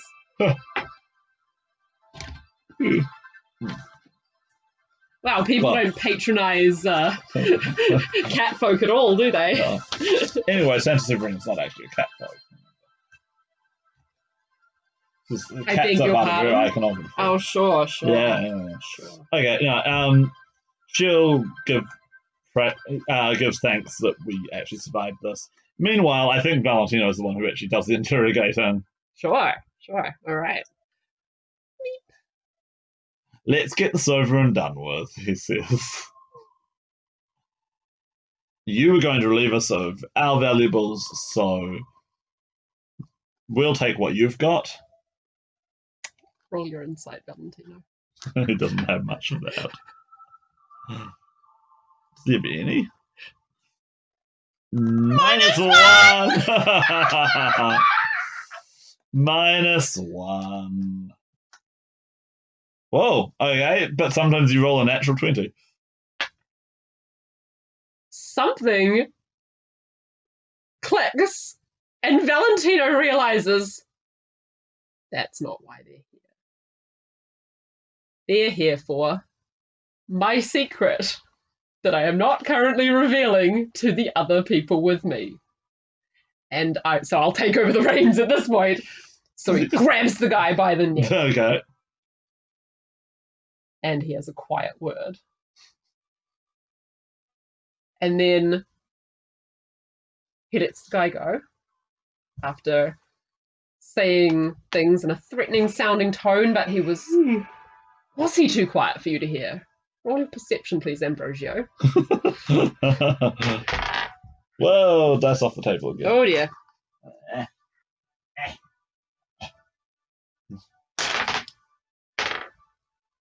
He was too quiet for me to hear because Ambrosio can't roll. What about Leona? Ruslan is off cleaning up. Yeah, there's some cleaning to do. But does Leona hear what's being She's murmured? praying, so... Okay, then no, Ambrosio, you don't hear what it is that Valentino threatens the guy with that makes him go, okay. And he gets up and just goes. Right. And Valentino, back turned to you,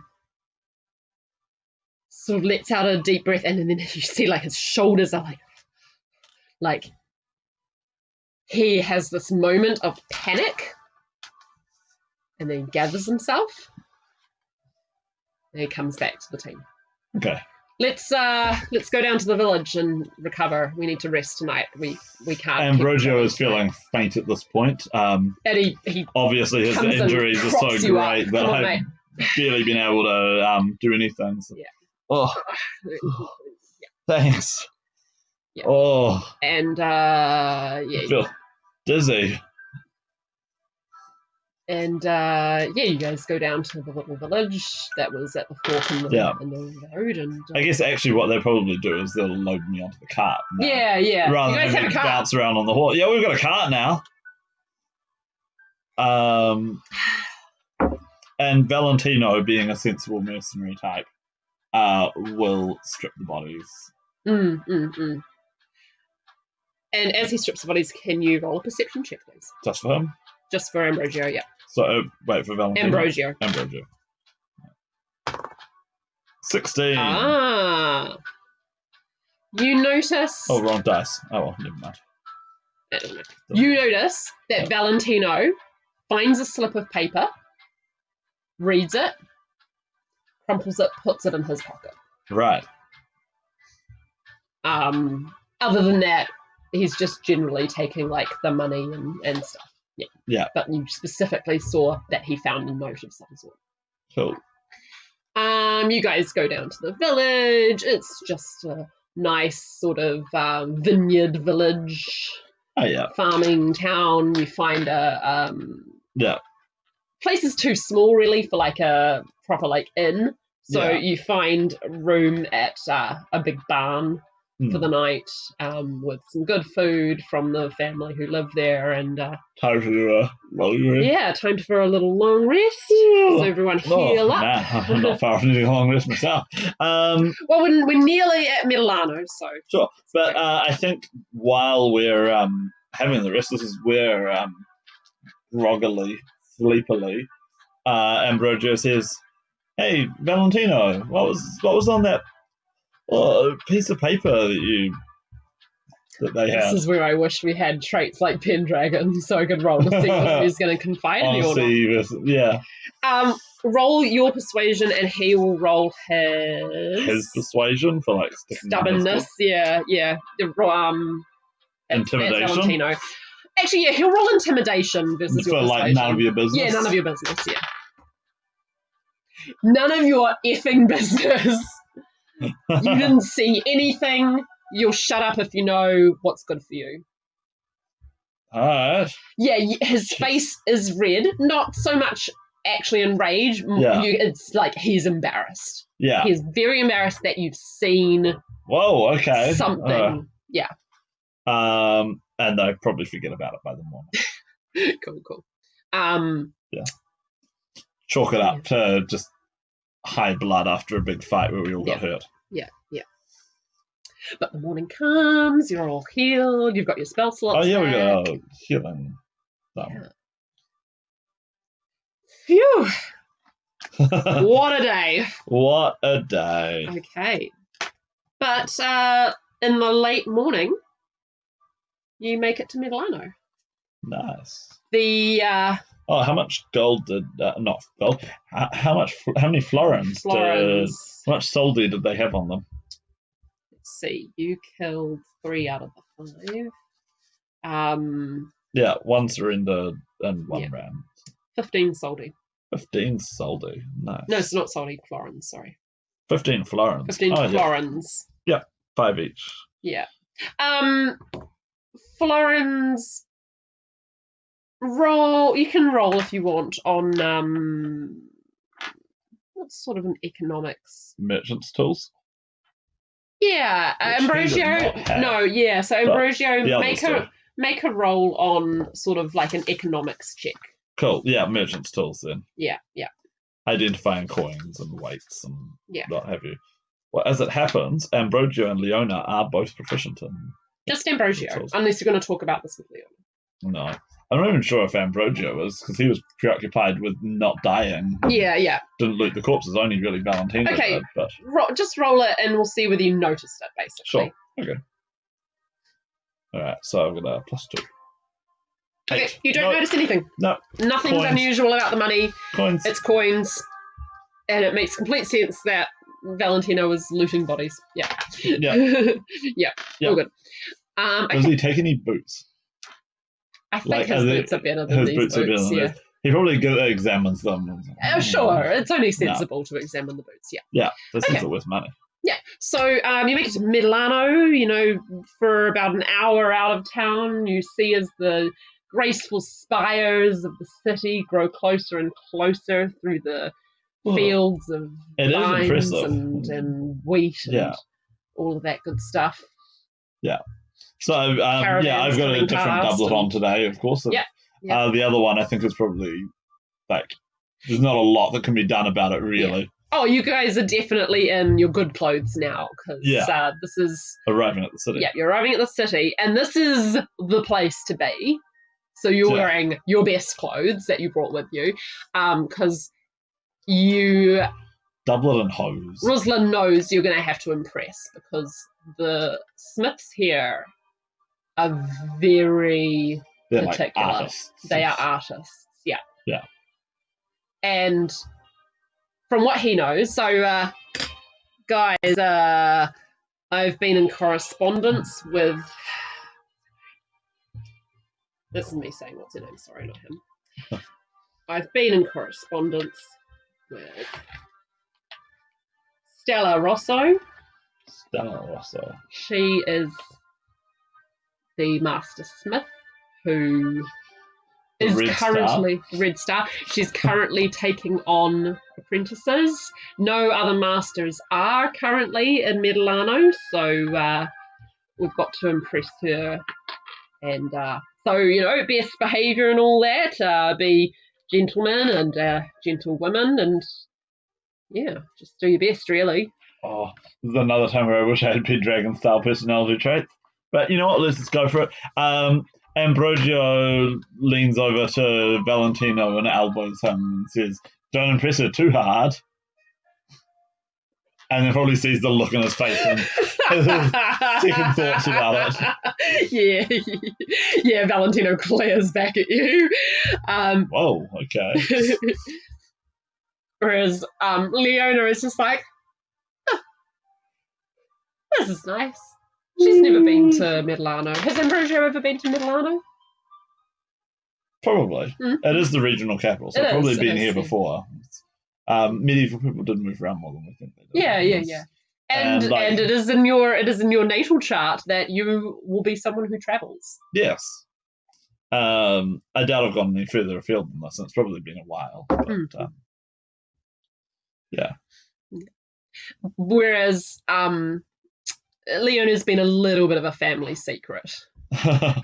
because of how she can just toss healing around somehow. Yeah, what's that about? So here you are. Here we are, And, the yeah. beautiful city. They have parks, they have fountains, they have everything's laid out symmetrically. Everyone is wearing maybe at Armageddon you will see a map of the city. height of fashion and everything.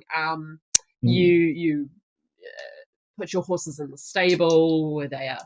Yeah. There are groomers ready to pounce on them, and Oh, yeah, they're going to that's look the other like thing. brand new horses after today. At that village we stopped off at, we sold the cart. Yeah. How much can we get for that cart? Oh, let's see how much they're buying for. I mean, that's the real question. Yeah. Do you remember off the top of your head what's the worth of the cart? It's worth a bit, actually. Oh, I remember you put it in I remember they 15. Yeah, and they 15. grossly overcharged for it on the adventure. Okay. Someone actually has enough money to pay actual market price for it. So yeah. 15. And there's a horse on that too, isn't there? There is, yeah. And that horse, that's worth way more. No, it's worth 8, isn't it? No, that's donkeys. That's a donkey. A horse is like 40 plus. It'll be in the player's handbook. Yeah. We'll see if anyone. That's actually going to be. It'll be interesting to go. Yeah. We kind of tempted to do that. We need to put personality traits in because, it's hurting right now. Not the having rules the that you've got for this is so just like you've got the one thing that you do and you can just like spam that one. Yeah. It's like having an emote in a video game. Yeah. All right. No one in that village has enough money to buy a horse. Sure, we'll sell it for cheap. You'll sell it for cheap, okay. Yeah. Well, tell me what the normal price is, and we'll get like probably we'll get a fraction of what it's worth. Yeah, it will be a fraction. But that's okay. Mounts and vehicles. Welcome back, Kiwi Taniwha. You missed. Well, where did you leave off? You keep looking, and I'll try and clear. What did you miss? How much is it? For a draft horse, it's 50 gold. Damn. Okay. There's a lot of money. Yeah. Let me just do a quick roll.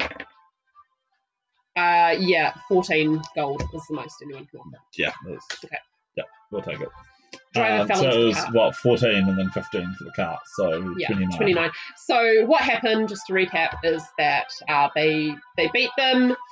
Valentino interrogated the guy while Ambrosio was sort of lying nearby, huffing and puffing and trying to recover. Leona and Ruslan were off, like, praying and cleaning up.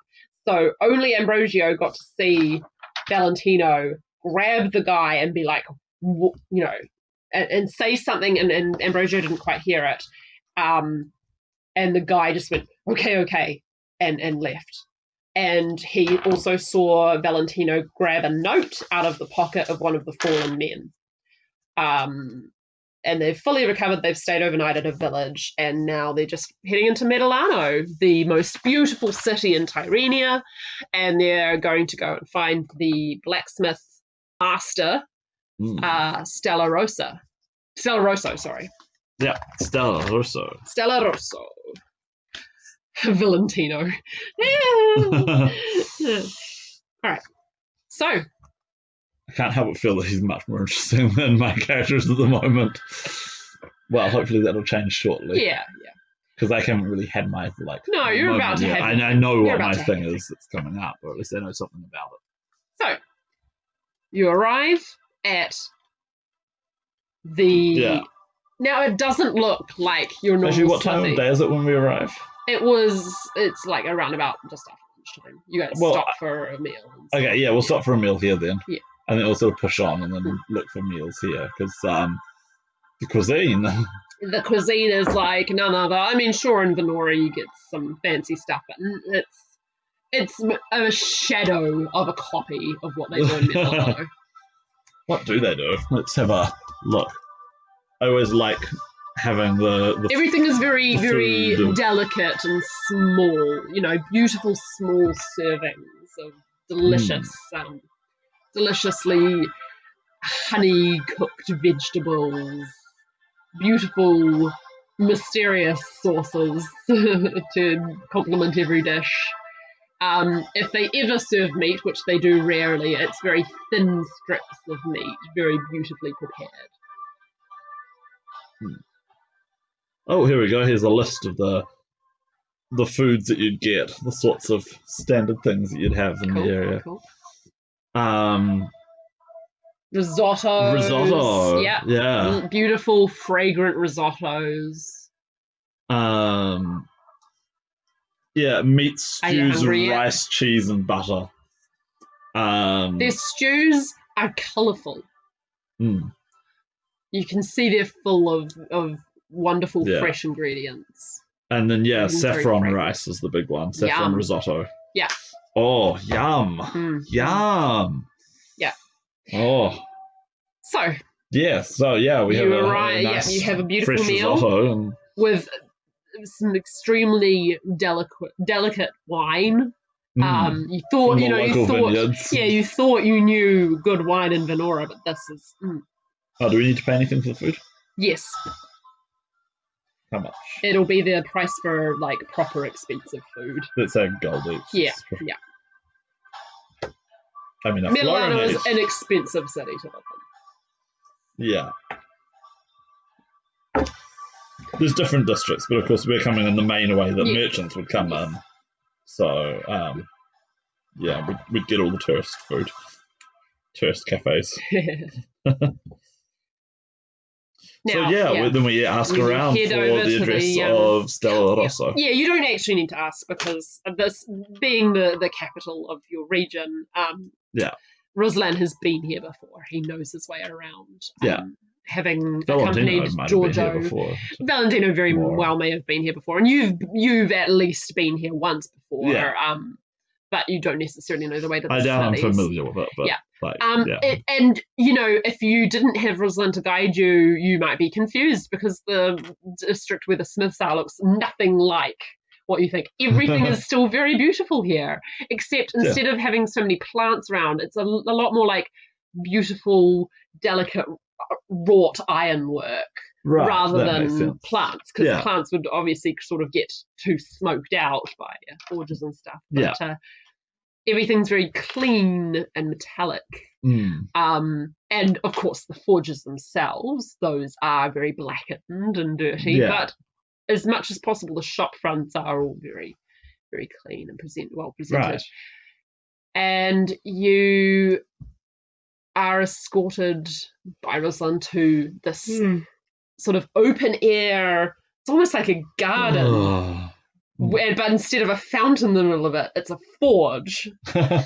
And there is this beautiful woman that looks like she's from an ancient fresco, teaching another student.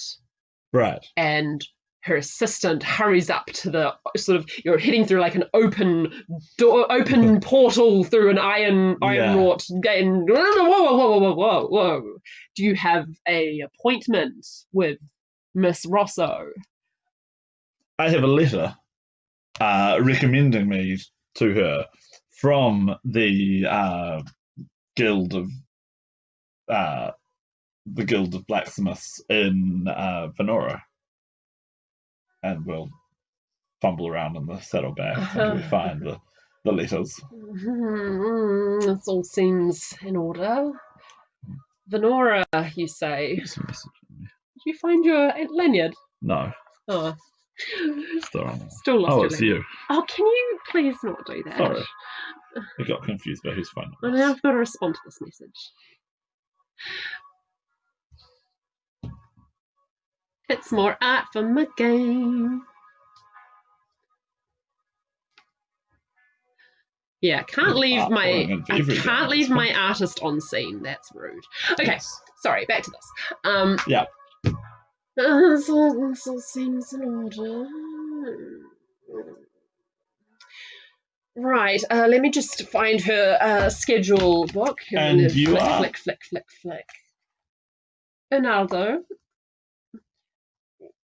Ronaldo, right. Her assistant. Right, flick. Right, Ms. Rosso can see you in 2 months' time. Can I pencil you in for Tuesday, the 13th of Pegaso? You can pencil me in for now. I didn't come all this way for nothing. I didn't get shot by bandits for nothing. Flick, flick, flick, flick, flick. Flick, flick, flick, flick. It's not possible. Can you roll an insight, please? Okay. Oh. All of you can roll an insight. Oh, all of us can roll an insight. Okay. Well, no. Hey, look who fails! None of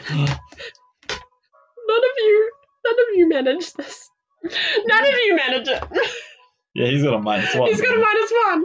None of you managed to understand why this bureaucratic, wheedling little man is getting in your way. Well, there's only one thing to do about that. Get mad and intimidate.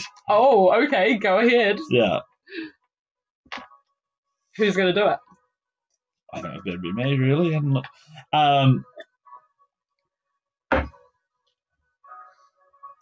Listen, you prissy prick. Who's saying this, by the way? I'm Bridget. Oh! Okay. And I will try and grab the book off him and open it up to today's date. So you can see me here. Roll it. I'm going to blow this roll. 12. Not good enough. Yikes. Not very No, good. not good enough. Guards! And you can see there are some, very elegantly dressed city guards just strolling through the city district at just that time. Help! What do you want to do next? Oh, there's really nothing to do, is there? No.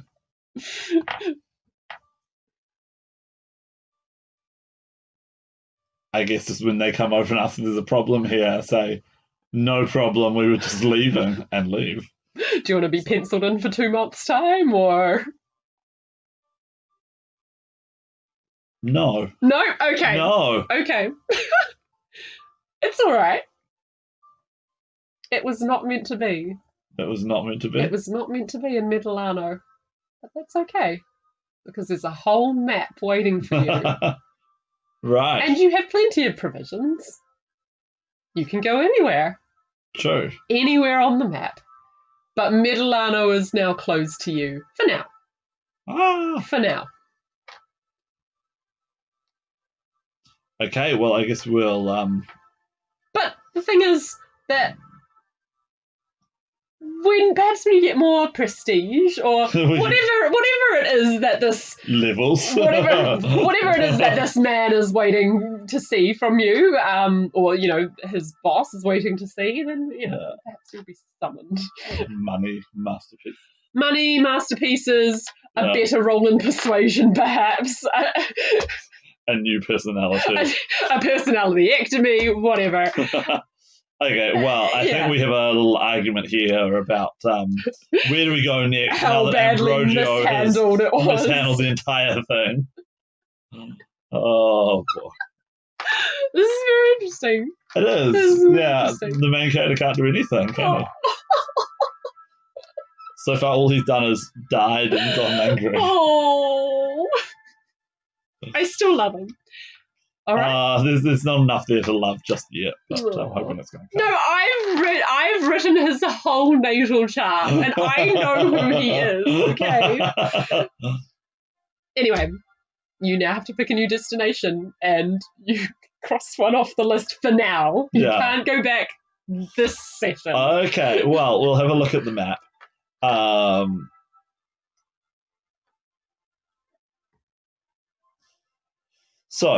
And no, I'm not going to be doing random encounters. Okay, well, we could go up into the mountains and go to Zegura. Ruslan! Yeah, I think Child. It was destroyed a few years ago. I'm sorry. What? They tried to kill. That's not on the map. Well, that's an old map. They killed their dragon. They did what? No, sorry. They tried to kill their dragon. They tried to kill their dragon, and they were annihilated in revenge for trying to usurp their god, basically. My God. We cannot learn from the gnomes of Zagora, but there is a wide By the diaspora. Saviour. There is a wide diaspora of gnomes that we can learn from in Tirenia itself. Okay. We don't have to go to Zagora to learn. Well. Unfortunately, the great wonders of the gnomes in that land have been lost forever, so far as he knows. Yeah. So, we could go to Salonitia. Mm-hmm. That is the closest one nearby, yes. But they are sort of the enemy. They are an enemy, yes, that's true. But, you know, business you is have... business. Business is business. Business You is have... business. Merchants are merchants. You have an open passport to everywhere, basically. Yeah. We could go to Staglia, where the merchants are servants of the state, and the state will try. Yeah, how much does your passport matter in a place like that, really? Yeah. Let's stay away from there. Okay. One day we'll have a game set there. Yep. We could. Look, I literally have what you have to do written in here, so. We could go up into the mountains to Trion. Mm-hmm. Though that is under the control of the bronze dragons as well. Mm-hmm. You know what? I guess we need to head further inland. Mm-hmm. Let's head to the home of the Yellow Dragons. Ooh. The great university town of Falsina. Nice. Falsina. Okay, cool. And from there, it controls the route over the mountains into Fiumense or along the coast to Perusio Matauro. Cool. All right. So it seems like the logical one to take. Everyone seems fairly pleased by this. Actually, I'll just do a quick roll for everyone. See what they know. Actually, see what you know. Sure. What is this? This is history? just history. What do you know about? 11. Not much, really. Okay. No, you and Leona are both sort of like, oh yeah, that's that like university town, right? Like they might know like weird like magic stuff you can do with weapons. That could be cool. Yeah, let's go there. And Ruslan and What's magic? well, like Leona has heard about wizards and wonders about the applications of magic to weaponry. Is it possible? Who knows? Who knows? Maybe she already has a magic hammer. Yeah. So you and Ruslan and Valentino look at this new plan and they're like, oh yeah, I see nothing wrong with this. Neither of them seem to have subtle reactions to catch about this destination. So you head on your way to Falsina. Quite a distance across the It is plains. quite a distance, so it's how long would you say it takes to get there?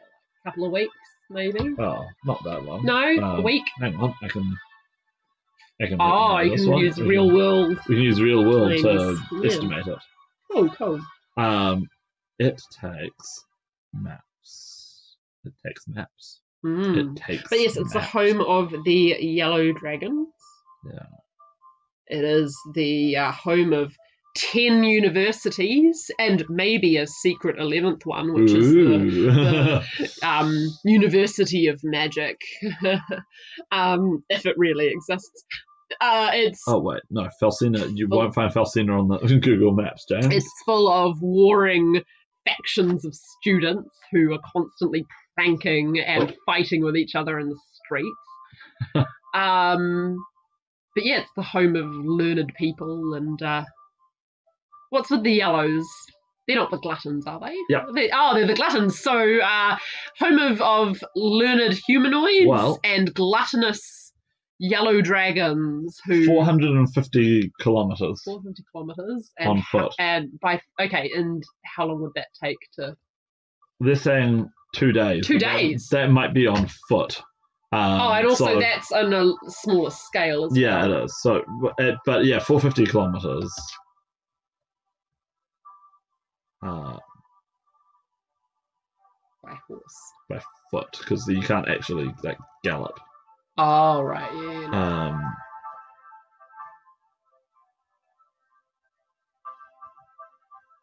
KM On foot. foot.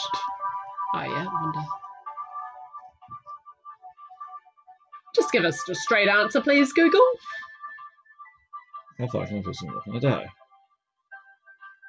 Oh, my goodness. Ugh, no straight answers. Everyone's just... Wordy. 20 to 30 miles in a day. Well, that doesn't So help you got too 25, much. then that's, 16, 17, 18 days. So almost 3 weeks. Yeah. You said 2 weeks, wouldn't be? Yeah, okay, never mind. Right. Yeah, like 2.5 weeks. All right, 2.5 weeks later, you find yourselves in amongst the strange red spires of Falsina. Towers everywhere. Yeah. This is a very unique looking town. The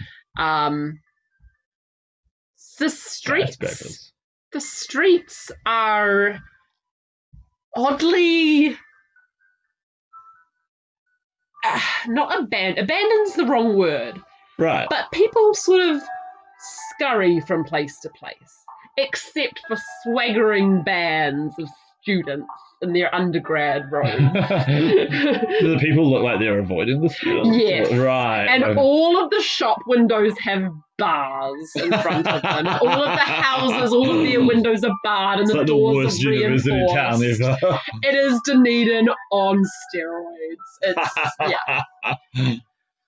Wow. Yeah. Everything is very secure, very damage resistant. Well, I guess we'll find a shopkeeper or a publican or someone that we can talk to. And then, good sir, why do the townsfolk avoid the students so?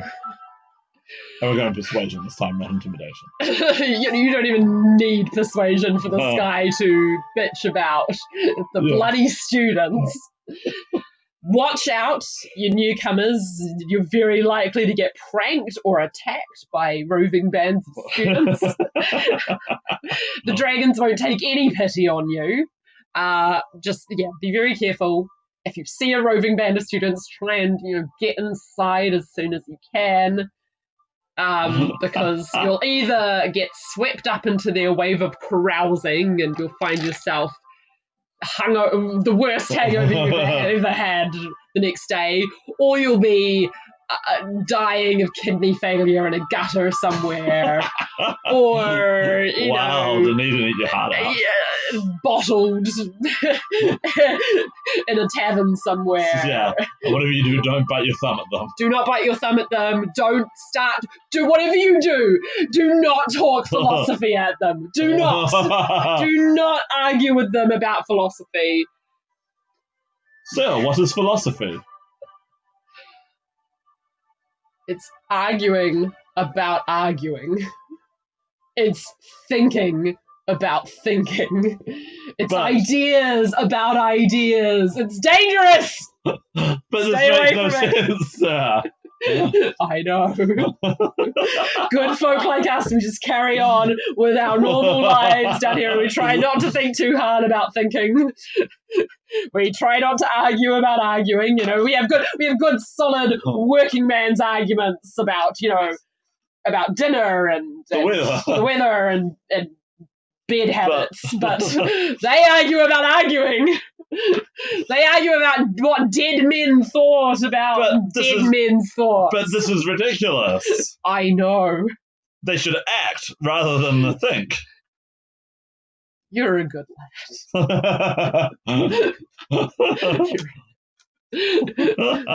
Don't let their ways seduce you. You're a good lad. So what brings you into crazy old Falsina? I love it already. I'm gonna be writing a visual novel in this town. I've got an idea, so that'll probably Looking be forward to that. yeah. After Gentle Highness, it's gonna be what I do next, I think. Yeah. So what would you like to do? Probably find Smith, right? Yes. Yeah. We are looking for a smith. We are journeymen. Merchants and guildsmen. Yes, we are guildsmen from the wonderful, sensible people from Venora with actual jobs. Good. We like these people. Actual jobs and actual coins. Oh, did we have to spend any money on the road getting here? Oh yeah, actually, yes, you would. 2.5 weeks living, probably just comfortable because you wouldn't be able to get rich stuff on the road. So, I managed to open up almost to exactly the right page. What does living that say? expenses per day? So modest or poor? Yeah, let's make it. Let's call the average between modest and poor. Let's say 5 silver a day. Yeah. Yeah, so it was 18 days, so 9 gold. 9 gold each. Oh, geez, we're looking a bit poor now. Yeah. Some of us are. Well, you might be able to earn some gold here. 22. 8. Ouch. Selling that horse was severely... Yeah. Thank you, Geekly Kitty, for doing some maths. Oh, it'll take about 11 days. Oh, there you go. Oh, right. Yeah. Okay, 25 miles, not... Yeah, subtract 5.5 then from your thing. Okay, I'll add. Yeah. Thanks, Geekly. Thank you. So we're not good at maths. 9. So I forgot to do the conversion, so... Oh, right. Yeah. You were talking about miles. Yeah. 25 miles, not 25 I thought you'd done the conversion, because as soon as I heard you say miles, my brain just shut off. I don't do miles. Yeah. So what's that? That's 3.5 back. So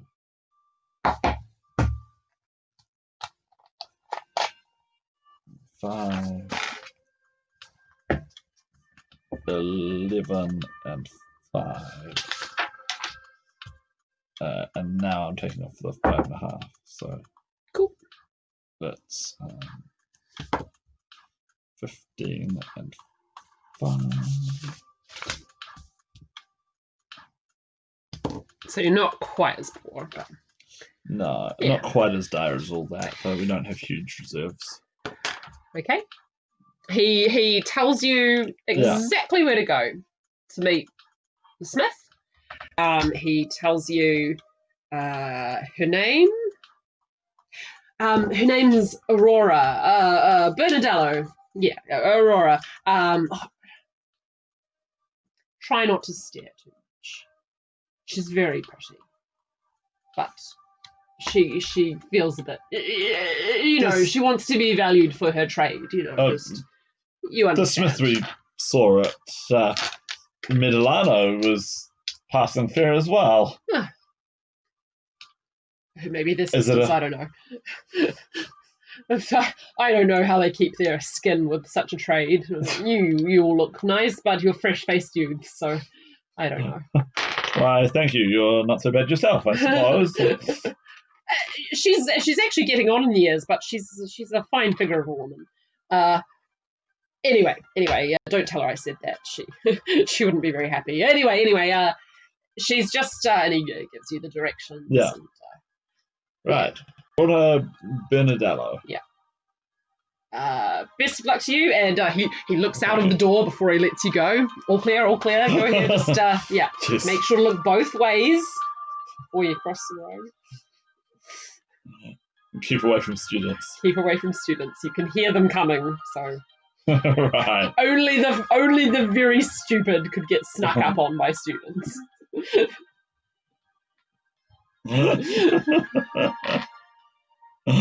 Wow. Is this just like a town where it's like unseen university all around? Seems like yeah. Okay. So. Well, okay. I guess we make our way through the streets, ducking for cover every time we hear sounds of carousing and or abstract thinking. It's very easy. It's actually very easy. You hear them coming miles away, and yep, you manage to avoid the roving bands of students, and you see a few people peeping out of the curtains to check that it's not students coming when you go past, but they see it's just 4 very sensibly dressed and not robed and not square-hatted people. And riders. They relax a little bit, and yeah. Oh no! You would have stabled your horses. Oh yeah. No, I think the stables would have been the stables would have been well away from the city itself. Oh, to prevent any grand theft horse. Grand theft equine. Yeah. Oh. Yeah, the stables were very secure. And before you saw the town, you thought, oh, this is the most secure stable I've ever seen. I wonder why, and now you know. Now I know. But it's also down the hill from the city. Yeah. Okay. Yeah. And they were like, you were like, oh, can we take our pack horse? And they were like, no. No. If you want, you can pay our servant boy to run up your bags, but no horses allowed in the city. Okay. Yeah. So, well, we're all very strong, so we can carry ludicrous amounts of things. Yeah. According to our stats, we can probably carry the horses. Yeah. When it gets to around the more industrial part of town, there's looks to be less of a worry of students. It looked like the sort of university part and the merchant part. That was suddenly a wild student appeared.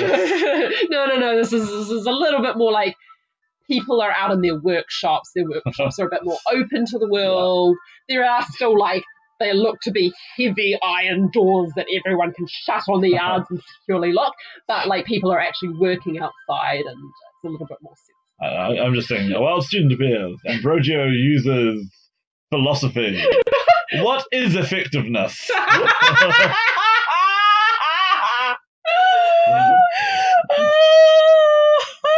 What is it? Nice one. All right. Anyway, yes. So we arrive. You arrive at the heavy gate, which is open because it's the day.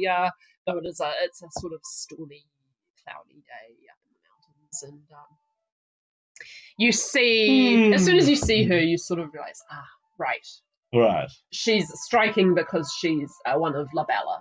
But she's getting on in years, so she's maybe 50, 60, sure. But she's a very attractive woman. This must be Aurora Bernadello. Yeah. She is you see her. So what does she look like? Is she she's purple, got a beautiful long plait of thick silver hair, and it's was her hair silver before she was old, or was it always that color? Is she actually the twin sister of Stella Rosso? Their faces don't look similar. Right. This could be the silver hair of age, and it's just stunning, and there are a lot of people who are descended from silver dragons, and she has these beautiful rosy, just perfectly perky cheeks. And warm brown eyes, and she looks up into it. Come. You look like Smiths. Am I right? I must be right. Yes. Welcome. Smiths. Have you come to the Apprentice? Yes. Oh, we have letters from the we're horny teenagers, right? It's oh, I see. Are you my gosh? Oh god, no. Are you Stifler's mom right now? Oh my gosh. Keep cool. Oh boy. Leona just rolls her eyes. Even Ruslan is blushing slightly. Anyway, we've got our letters that we've got from the guild. Well, so I've got one, and Leona's got one. I would be absolutely thrilled to apprentice you for a time, but my tools have all been stolen. Let me guess. Students? Got it in one. Well,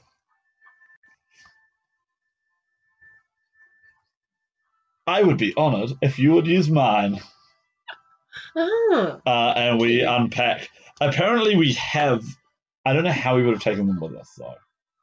Pack horse, maybe. Yeah. And you're just carrying them now, because I mean, you know, the pack horse is carrying them, and pretty you're strong. very. But apparently, we fresh. have 2 sets of Smith's tools. Okay. Well, this does mean we'll be working slower, but it means that we can actually work, which is one thing. And maybe I can put a message saying there's a reward for their return or something in the town notice board. But Why? Great. Do you know anything about who might have taken them? Well, students.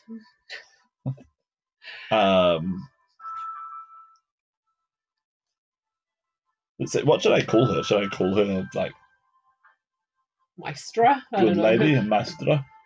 Maestra Yeah. is probably. Maestra. Maestra Benedello. Yeah. Am I apprenticing you also? She points to Valentino. I don't have my papers, but if you don't mind, I have some skill, but I am a little bit behind in my learning, behind Leona and Ambrosio. And Master Dwarf, you must be a master too, surely. Not a master, but I know my way around the forge somewhat. He's actually the second best smith in the group. Treat me like an assistant if you wish. Yeah. Oh, good. Yeah, my last assistant got. Was it the philosophy?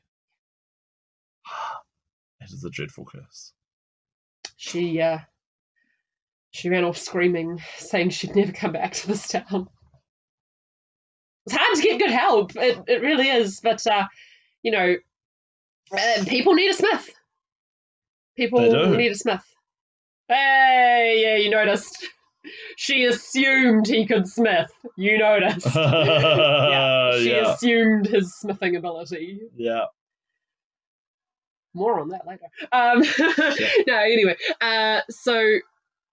Well, she lays out a bunch of plans. So I have this massive order that needs filling.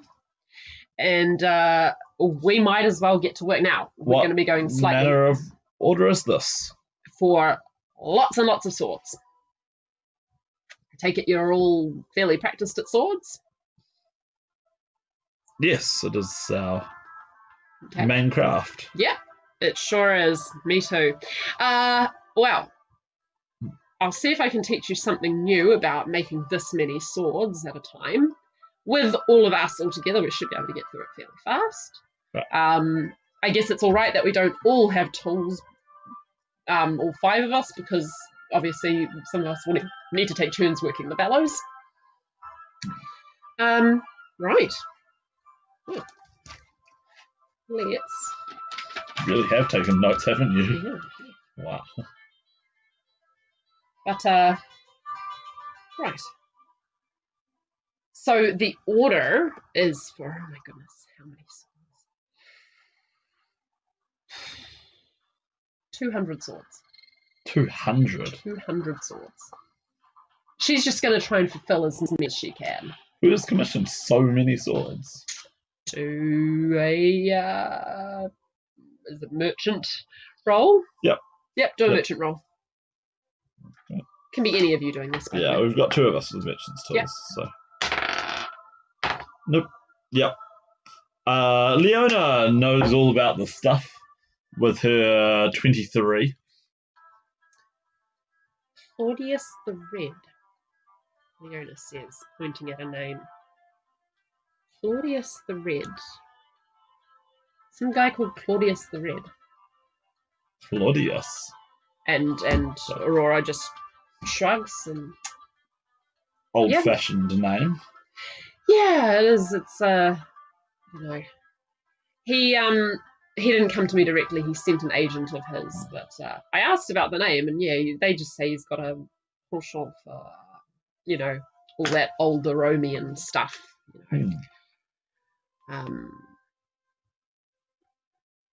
Anyway, yeah. Right. Well, shall we to work? Let's begin. So she lays out all the materials and everything, and instructs you guys on how the sort of assembly line is going to work with all 5 of you taking turns on the bellows, taking turns hammering, preparing different things. Yeah.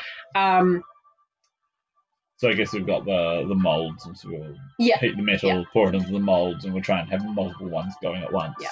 So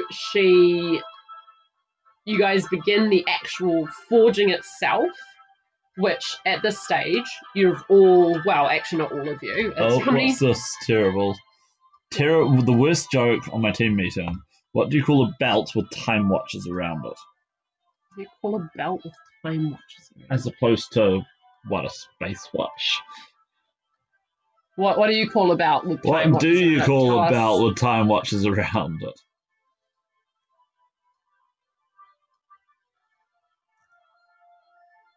A complete waste of time.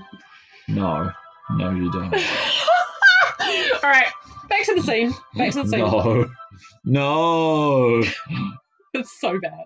All right. Thank you for that terrible joke. So this is how the forging itself happens, right?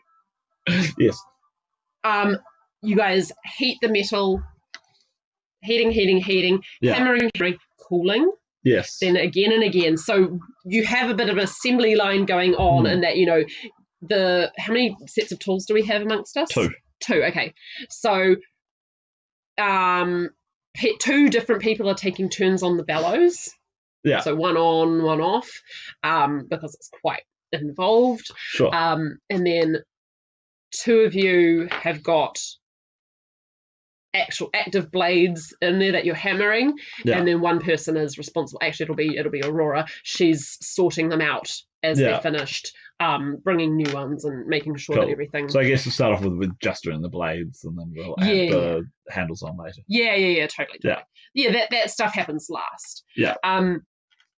So she's watching your guys' technique. She's giving tips on how, and she makes sure that you will swap. Yeah. Rosalind sort of goes, no, I'll keep on the bellows. It's more important that these guys get to learn stuff. Yeah. Leona works away quite chipper. She's enjoying this. Whereas Valentino is a bit more, he's got like this look of absolute determination when he works. Yeah. He doesn't look like he's enjoying it. It's just like, got to really, really focus. He doesn't talk much. Whereas like Leona and Rosalind, they'll like talk back and forth, sort of bantering with each other, and every now and again Aurora pitches in with a bit of banter back. But Valentino doesn't participate in the banter, just gets down to business. Ambrogio stops being gobsmacked by how gorgeous his new maestro is, and he's now in his element. This is where he's meant to be. In the forge, with the heat all around him, he can feel the temperature of it. And it feels like the forge is reacting to him. Feels like the metal is reacting to him. It's like how you could just, you could shape putty with your hands. And to him, it's like the tongs and the bellows and the hammer is as supple as just using his hand to shape it. He can feel the metal folding under it, and he can feel the perfections and the imperfections, and he can feel they want to come out. It wants to take this form, and he's just helping it become what it wants to be. It's just this beautiful, natural state of flow and creation. You have a moment where you become aware that just everything that you smell and taste is smoke. And it's briefly disorienting, but then you're back into the passion of this creation. Great. I'm really happy with you got the fundamental skills down. I think I know some areas that I can teach you. Now we're gonna do the annealing. So this is the part where you'll heat them again a final time, and then you'll heat them really, really hot, and then you'll wrap them and cool them overnight. Right. So you wrap them so that the heating, that the cooling goes really slowly. Right. Because this keeps the metal really in the condition that you want it to be. Okay. Love it. Yeah. So you guys stay overnight. She's got apprentice quarters under her, so her workshop is here, apprentice quarters, like a dormitory, and then her house is slightly separate from it, but still in the same compound. She's got servants and stuff that will cook for you, and it's quite nice. And let's see. I think you'll still have to pay a little bit of a fee, but there will be it'll be subsidized by the guild. So actually, you know what? We'll cover that later. Maybe in fact the bill's getting sent back to Giorgio. Sure. Anyway, the next day, it is this is a day that you guys learn a lot more, because this is she's got some new techniques that you haven't seen before for grinding and engraving. So this is where you really shape the edges of the swords, and it's grueling work as you get things ready. And then you're not spending a lot of time on engraving at all. And she's a little bit saddened by this because engraving is something that she really enjoys. Decorating swords, but of course, you only do it for the rich patrons. But we're just making lots of them. Making lots and lots of them. But as the day goes on, and actually it's a couple of days really. As they go on and on, she sort of does a count and everything. She goes, okay, we're ahead of schedule, and then she isolates 3 blades. She goes, right, you young'uns, I'll let you keep these ones. Let's do some engraving work. Let's go wild. I'll teach you some of the things I know, and you can keep these ones afterwards. Right. Yeah. So there's still lots of process to do with all the other 200, but these ones she's going to let you keep. But they're sort of probably likely going to end up to be experimental ones that you'll just keep for a sentimental purpose. They're the ones that aren't quite working properly. Yeah. And with your first engravings, it's not going to be perfect. But she's still going to teach you lots. They will probably be like a graffitied mess, because you'll do all sorts of different engravings. I know, right? Night without baby is so nice. She knows to not even ask Ruslan if he wants one, because she knows now he's really just here as chaperone. He's not interested in taking part in the cutesy. Is he even staying stuff. with us, or does he go and stay in? No, he's there to make sure that you guys don't get into trouble. Protect us from the students. Protect you from the students. There are actually, that's the thing I forgot to say. With the you've been staying here for a few nights now. There have been loud sounds at night. There have been the sound of bottles breaking against the bricks of your dormitory. It's There are no other. I keep thinking I should go out there and confront them. No, students. You guys are the only apprentices here. It looks like there's enough bunks for many apprentices to be here, but there's not. And so you guys actually just stay in the same dormitory. Leona just sleeps a few beds down. Don't worry so much about proprietary, because it's she'd be all alone off in a little corner if she did that. So and Ruslan's there to make sure that everything is fine. Anyway. So what? You just got an exciting email forwarded to you. Ooh. Okay, cool. We'll find out about that later. Anyway, So the next couple of days, she teaches you various engraving techniques, some of which you learnt parts of, but she's able to teach you some new techniques, which surprisingly, a couple of them were developed in concert with the university. One of the universities here that specializes in metalwork and researching metals and stuff. So she says, there is actually a good side to the university sometimes, and they do actually think about practical things as well as their philosophy and stuff. So you guys are able to practice on these swords and make all sorts of swirly lines and when you get down to it, these two can hit some ridiculously high numbers. Let's roll them. Yeah. And because you're practicing, I want to do it with an advantage because you're just taking long practice time over it. Ambrogio also has the ability to change the temperature of fires, shape the fire, focus it where he needs it. So Aurora sees this and she's very impressed. It's not something he does consciously. It's just like fire reacts to how he wants things to be. She notices this and she's like, this is your calling.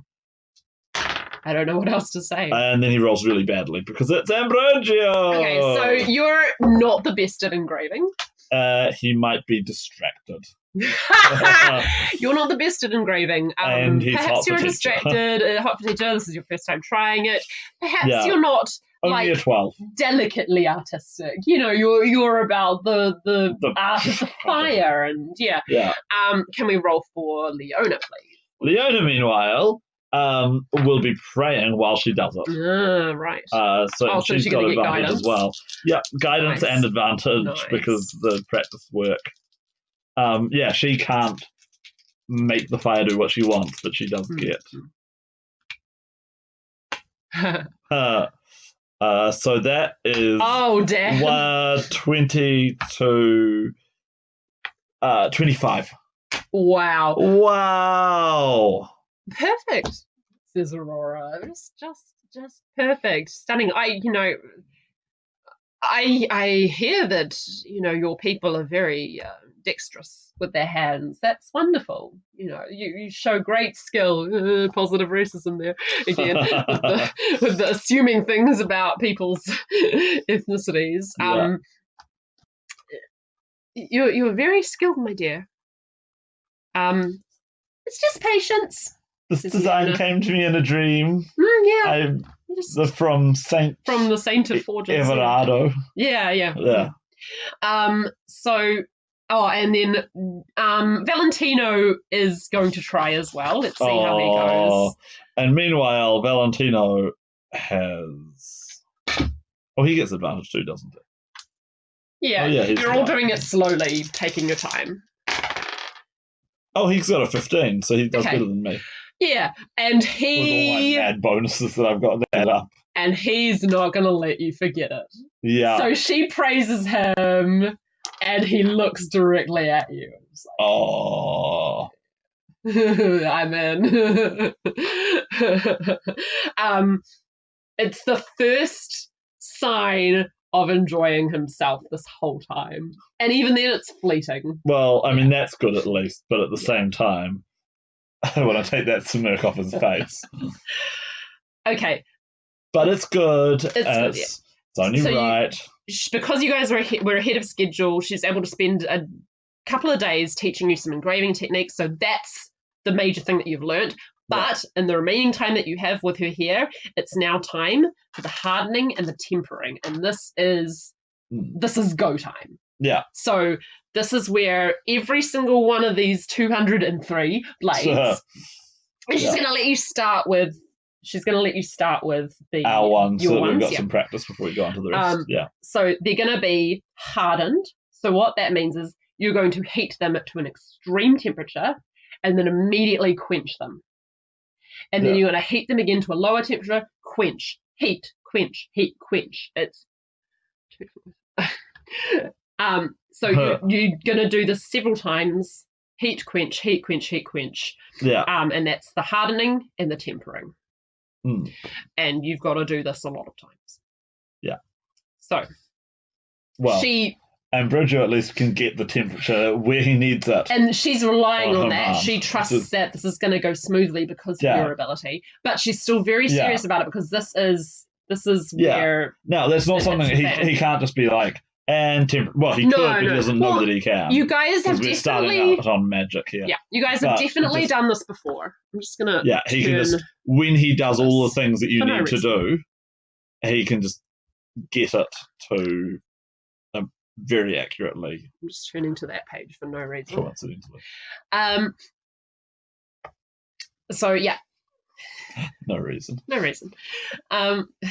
You guys have done this before, but this is a lot of swords. It is a lot of Yeah. swords. So there's only 2 sets of tools. Yeah. And because there are so many swords, she just sort of arbitrarily goes. She decides like, okay, yeah, you and Leona can do this. Yep. I will be supervising. Yep. And I'm going to have Valentino and Ruslan on bellows at first, and then Valentino, you can go, and then out of Ambrosio and Leona, who's feeling up to it, can take the next basic sword and heat that. There's a lot of hot, sweaty work. Yeah, it is. Hmm. So the heating starts. I need music again. We need like, ting, ting, Yeah, we do. The heating Yeah. start. You can feel you're communing with the fire. Yeah. You can feel the heat building and building. And you've got your sword in hand, and Leona's got her beautifully engraved sword, and my slightly, like, not so pretty one. and you know, she looks over at you, and she just gives you a really kind smile, and it's just like, It's hard to be jealous. yeah.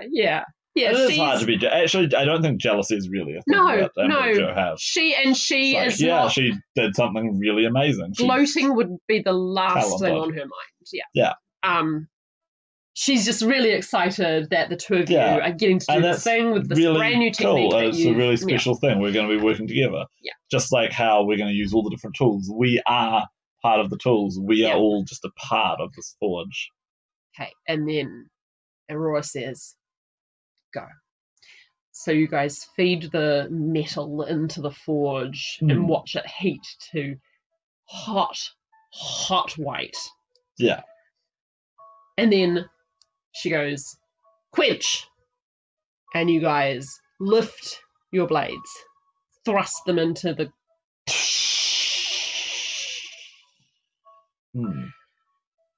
And then she goes, okay. She eases back Ruslan on the bellows. Yeah. Let it cool.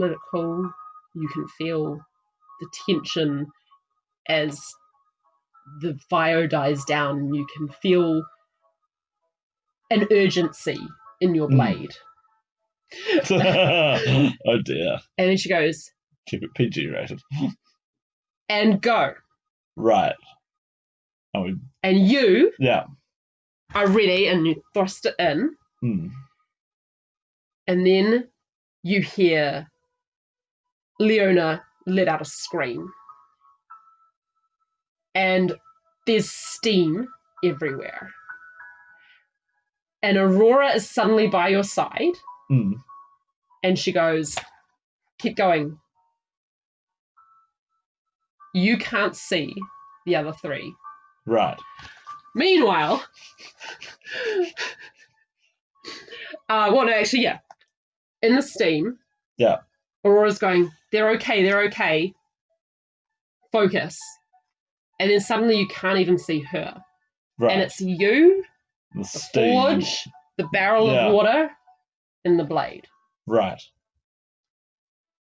And you get this feeling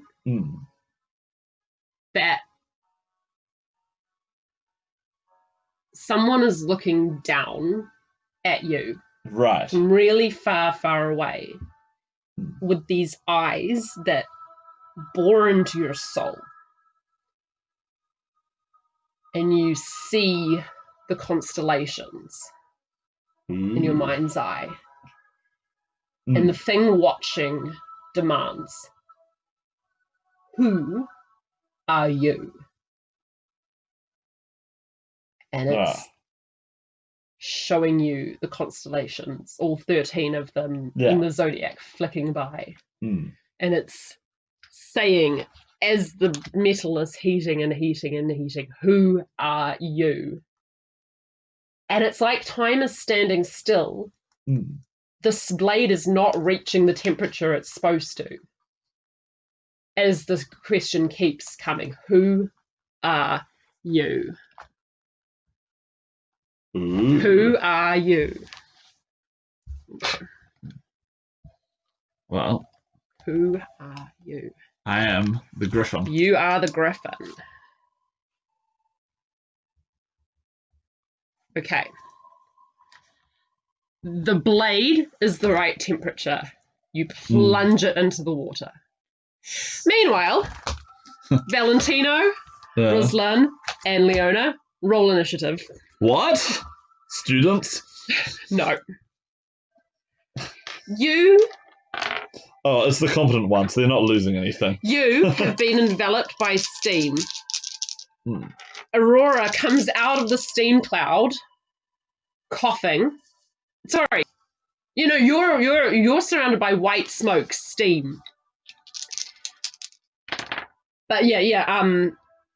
Aurora comes out coughing. He's fine.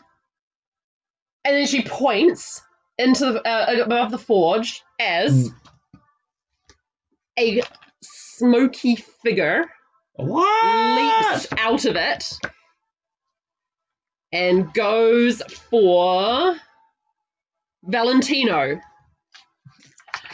Well, he's distracted. Thankfully, he was actually just on standby. Right. Leona was, attending to her blade, which she was about to put in the forge before all of this happened. And Ruslan was doing the bellows. But now Aurora stumbles over to the bellows and tries to keep them going while the three of you have to fight this smoke method. Oh, well, Leona's sword is what sort of a sword is it? Is it like a long sword, a short sword? Rapier? What are we talking here? You mean the sword that she's halfway through doing? Yeah. It's not ready. Right. Okay. It's not ready. Okay. Yeah. So it's a club. Yeah. She could grab like her hammer, her smithing hammer and stuff. And there are heavy objects around for everyone to go. Or like, you guys could dash it. Because the thing is, because of the students, your weapons aren't too far away. True, yeah. They're like just over on a shelf. Nearby. So you can actually like take a turn to go and get your actual weapons. You just have to be careful because Aurora is there on the bellows, undefended. Yeah.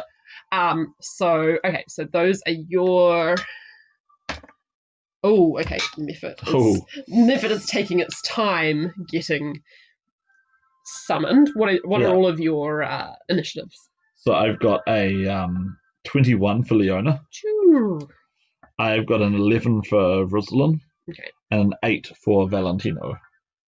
Okay. Well, you guys can just immediately start. Yeah. So I think Leona will actually... even if it's just a club, I think she's going to use what she's got. Sure. Which is that. I think it's more than a club. It's just probably... It's not quite a sword yet. No, yeah. Maybe it's like a mace, effectively. Sure. She can use it like a mace. A big metal stick. Yep, she can use it like a mace. Right, partially sharpened, but not properly a sword yet. I'm happy with that. Go ahead. Cool. Okay, so it's slightly better damage than a club, but not quite as good as a proper sword. So that seems about right. That's fine by me. So she's going to use her bonus action to cast a spell, or rather just to pray that the bellows don't stop. Shield of Faith on Aurora. Cool. Plus 2 armor class. Thanks. And then she's going to swing with her sword. And she's going to use the magic bonus that she's got on her sword now. Nice. The hammer was just like, oh, she's got a hammer. But no, she just made the best sword ever. Yeah. Or she's making the best sword ever. And that's not so good a roll. 10. Oh, okay. she's not used to the swing of the this weight new and the balance weapon. is She not usually right. fights with a hammer, and this is a sword, much lighter. Yeah. So she misses. Okay, Ruslan. Ruslan. Okay, well, I guess he's going to go and grab his weapons. That'd be his turn, right? Running over to where his weapon is, He grabbing could it. probably grab Valentino's and chuck it at him, though. Yeah, okay, yeah, he'll grab Valentino's and a rapier and a dagger. That's pretty light and easy. And Valentino is finally... Yes! Case! Dual wielding! What is case? Case is when you're fighting with a dagger in your left hand and sword in the other. Yeah. Okay, yeah. So yeah, he's finally he's got the sneak attack lined up. He's got the two weapons lined up. He is finally able to do all of his powers. So he will charge over and rapier, dagger. So that's a 20 and a 12. Oh, both hit. Oh, jeez. Nice. Roll him. Are you rolling your sneak attack as well? Because she's right there. Yeah, that's a sneak attack. Yeah. Okay. So that is 13 damage. 13 damage, okay. Which is pretty good for a level 1 character. Cool. All right, back to the method now. He will do a claw attack. Actually, no. He's going to do Cinder Breath. Ooh, that sounds nasty. Cinder Breath on all of y'all. Can you do DC 10 Dex save throw, please? Maybe not. We'll see. I'll attempt it anyway. Okay, so yes. She doesn't actually have that great a Dex save. Okay, so she's...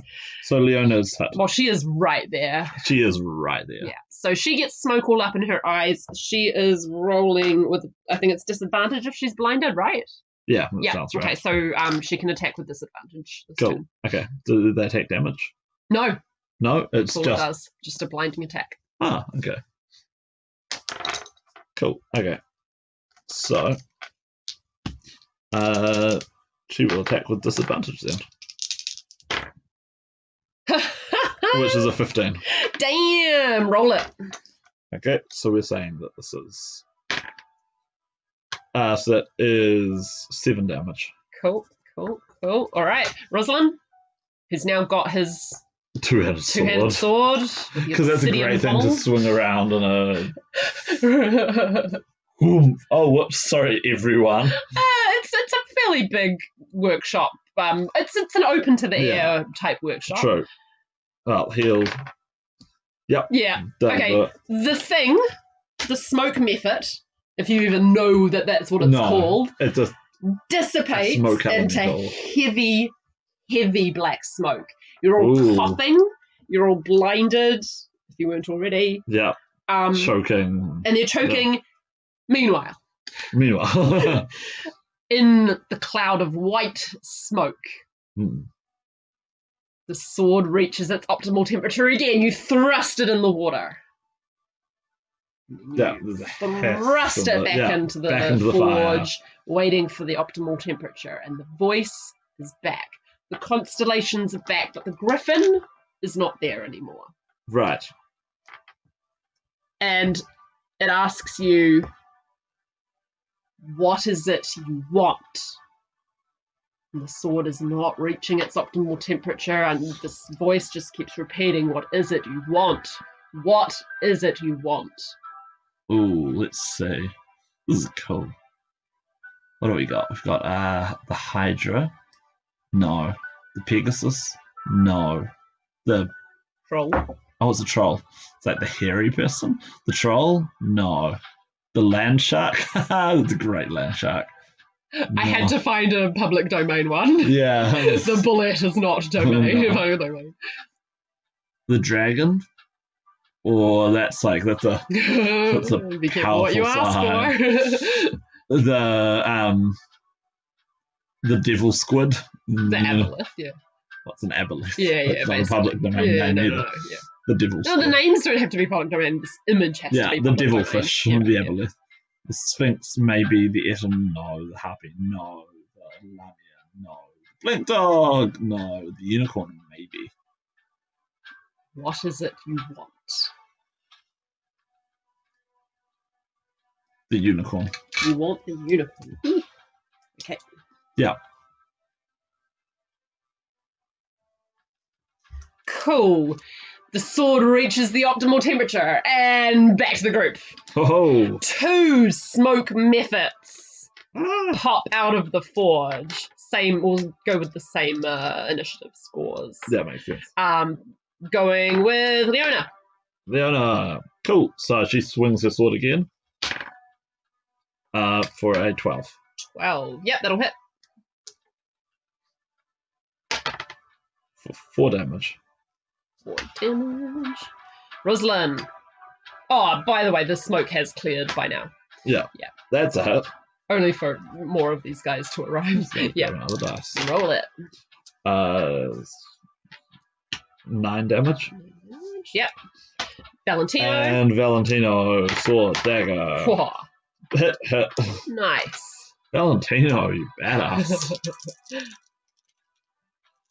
Sneak attack is amazing. Yeah, it really is. Really is. That's another 13 damage from him. Do you want to play it to the same one, or? Yeah. Yeah, okay. Yeah. All right, one of them goes down. The other one... Does it do anything when it bursts? Yes. So y'all are going to be rolling with disadvantage. I'm going to check what blinded does, because I think it does more than just that. Oh, yeah, sure. Go ahead. Yeah. It's right here in the appendix somewhere. Somewhere here. I never remember what the conditions do. Mm-hmm. You think you don't? Oh, they have attack again. They have advantage to attack us. And we have okay. to attack back. Well, that didn't matter last time, but it does matter now because there is one smoke method. So he is going to attack Valentino. Yeah. With advantage. That makes sense. Using his claws. Yeah, he's gonna hit. And he's gonna do... There's no way he can parry that. No, 1d4 plus 2. He does 4 damage to Valentino. Is that all? Yup. Back to the top, but you're all rolling with disadvantage now, Leona. Alright, so... No. Okay. Swings Rosalind. blindly. Rosalind... yes, nice. 15. That's still a hit. Roll that damage. 9 damage. 9 damage, cool. Valentino! Sword? Way! Disadvantage, so it's a 13. Okay. So still a hit. That's still a hit. And disadvantage dagger, no. Okay. So only the one hit. But that's still a sneak attack. A sneak attack. Just, how much damage?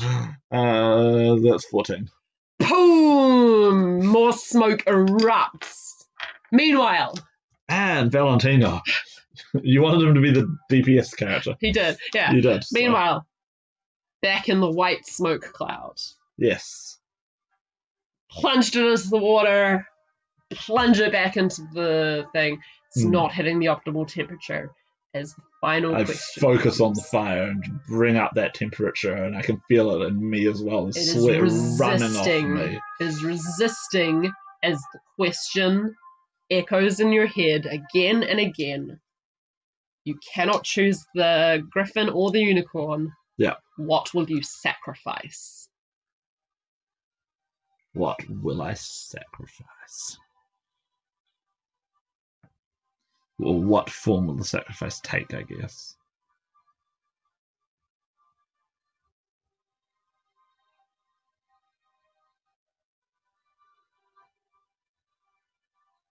Ooh. This is fantastic. Well done. Hey, I just followed Dale. Yeah. Shout out to Dale Kingsmill. I'm just thinking about like what could the things mean if I pick them?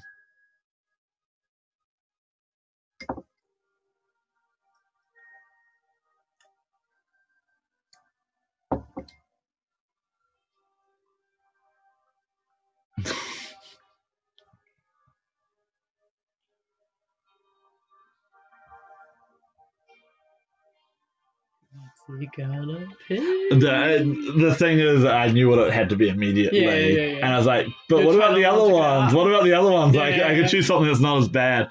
No, it's got to be the blink dog. The blink dog. Yeah. Why do you say that? Because dogs. have attacks. Ooh, interesting. Interesting. Yeah, that was the one that immediately came to mind. Meanwhile, the smoke clears to find 3 smoke methods. Roll it. All right, so well, Leona at least first. I can see again, right? Yeah, it's been a minute. Cool. Yep. Yep, roll it. Oh no, she's only doing 1 dice. Ah! Went off the table. Public domain sacrifice. I don't get it. What? I don't get what you mean by public domain sacrifice, Lauren. 4. 4 damage. Okay. Then Ruslan. With his dirty great two-handed sword that it's gotta be hard for him to actually swing that thing in here. It's massive. Sword, dagger. Hit. Hey, roll it. Oh, Valentino, what would we do without you? Trigger the images. I don't get it. Does she recognize some of them or something? So that's another 13 damage. 13, okay. Man. Okay, the first smoke method blows his Trying to be funny while watching you guys also doing Nazi documentaries. Oh god. Wow. Good job, man. Wow. Okay. All right. It will do. Fun political fact: one of the candidates for New Zealand likes Donald Trump. How was that not immediately disqualifying? I honestly. Anyway. And now back to our game. DC 10 dex save, please. Okay, so that is pass. Oh, that's that one. That's that one. Pass, fail. Why does Leona keep failing a dex save? Okay, she is blinded. Okay. Yeah. The second one will try and go for the other 2 in terms of blindedness. So roll it again. Okay. Oh, fails all around. Everyone is blind. Okay, and everyone is blind. Meanwhile, the last one will attack. Who's done the most damage? It's Valentino. Attack hits. Roll it. 5 damage. To Valentino? Valentino, yeah. Oh, he's still on 1 hit point then. Yeah. So, back to the top, Leona. All right, with disadvantage. Yeah. That might still 13. hit, right? 13, that's a hit. That hits. For another 8 damage. It is dead. Poof. The first one is dead, and it doesn't really matter about the... blinded is blinded. Blinded is blinded, yeah. Yeah. Although, actually, their blinded attack only lasts for a turn. This one is a minute. Oh, so that's for the rest of the fight. Yeah. There's no, save to resist or anything? Not with this. Okay. We're rolling well enough that it's fine anyway. Okay, cool. Roll the hit. This is that's Ruslan. The hit. Yeah. So that is 11 damage. Nice. Roll with Valentino. And Valentino, sword. Oh, he actually misses. Valentino has actually missed an attack. What about dagger? Well, but he hits with his dagger, so he still gets sneak attack. So even when blind, he's just a monster.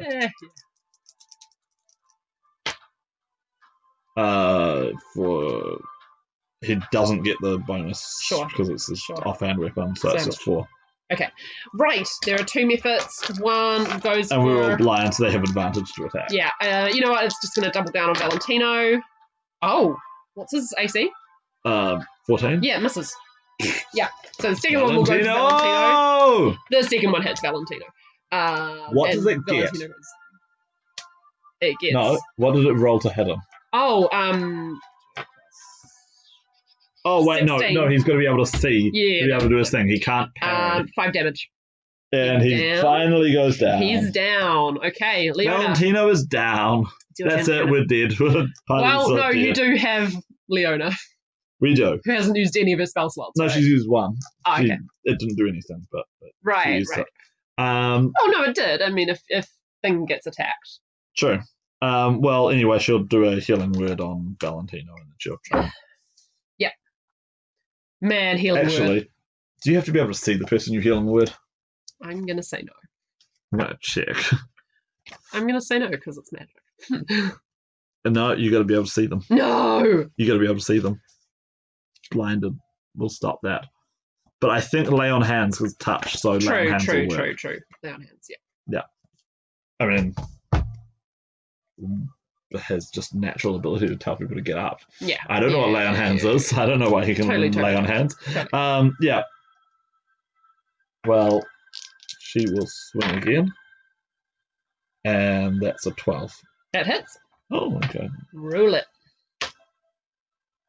For 9 damage. It's dead. Whee! There's one left. One left, but we're all blind. You're all blind, so you don't know that. Rislin, lay on hands. We'll lay on hands. The full 5, I think. All right. So, yeah. And then Valentino will do what Valentino does best. Roll a 1 to her. Oh, Valentino fails entirely. He is blind and almost dead. I think this method's going to go for Leona since she just hit the thing. Yep, hits for 5 damage. Okay, so she's going to make a con Sorry, save. 6 damage. Yes, 6 damage. She passes her con save, but she takes 6 damage. Oh, right, she's got a concentration spell up. Leona, roll it. Okay, so she will roll to hit. Swinging that sword again in the stinging darkness. Nope. Okay, roll. Rislin. Rislin. Nope. Roll. Valentino, the Great Hope. Hey! Not a crit, but still. That's with sword. Try dagger. Try dagger. Yeah. No. Okay, so just sword. That's okay. It's 11, so off by 1. Still, 1 hit's all you need to get your sneak attack off. That's why you do dual wielding as a rogue. 15 damage. Nice. Okay, it gets another turn in, but I imagine it's going to go down after that. It's going to go to Valentino. It crits Valentino. Oh, God. Bye, Valentino. Yeah. Oh, not that bad. He takes 7 damage. Well, that still knocks him out, but... Yeah. Leona is gonna own her. She's gonna own ya. Nope. Rislin, lay on hands, I guess. He is our only hope. He is. Rosalind's out of lay on hands. He used it all. No. So he's gonna go for beatdowns. Nope. And Valentino fails a death save. No, Valentino! Right. You've been single-handedly solving all our encounters. Rislin. The only person who's fails, yeah. Okay. Leona. Back from the top. Nope. Rislin. Yes. Yes. Hits for good one. Yay! It's dead, thank goodness. 10 damage. And then Valentino passes. Thank goodness. Okay.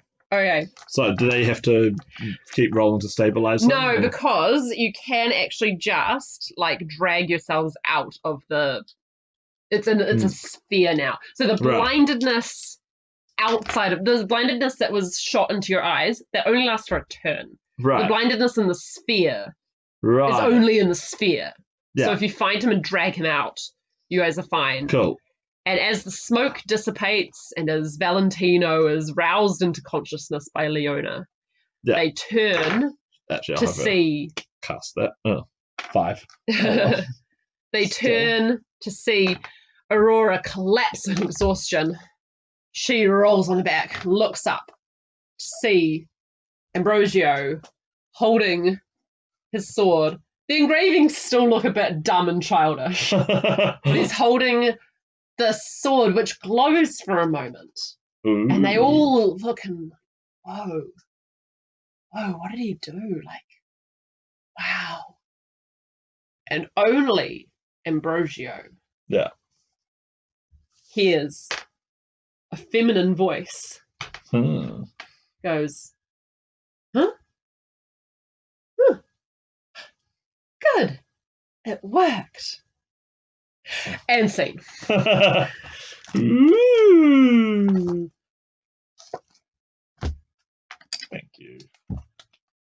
What will happen next week? What's the origin of the voice that only Ambrogio could hear?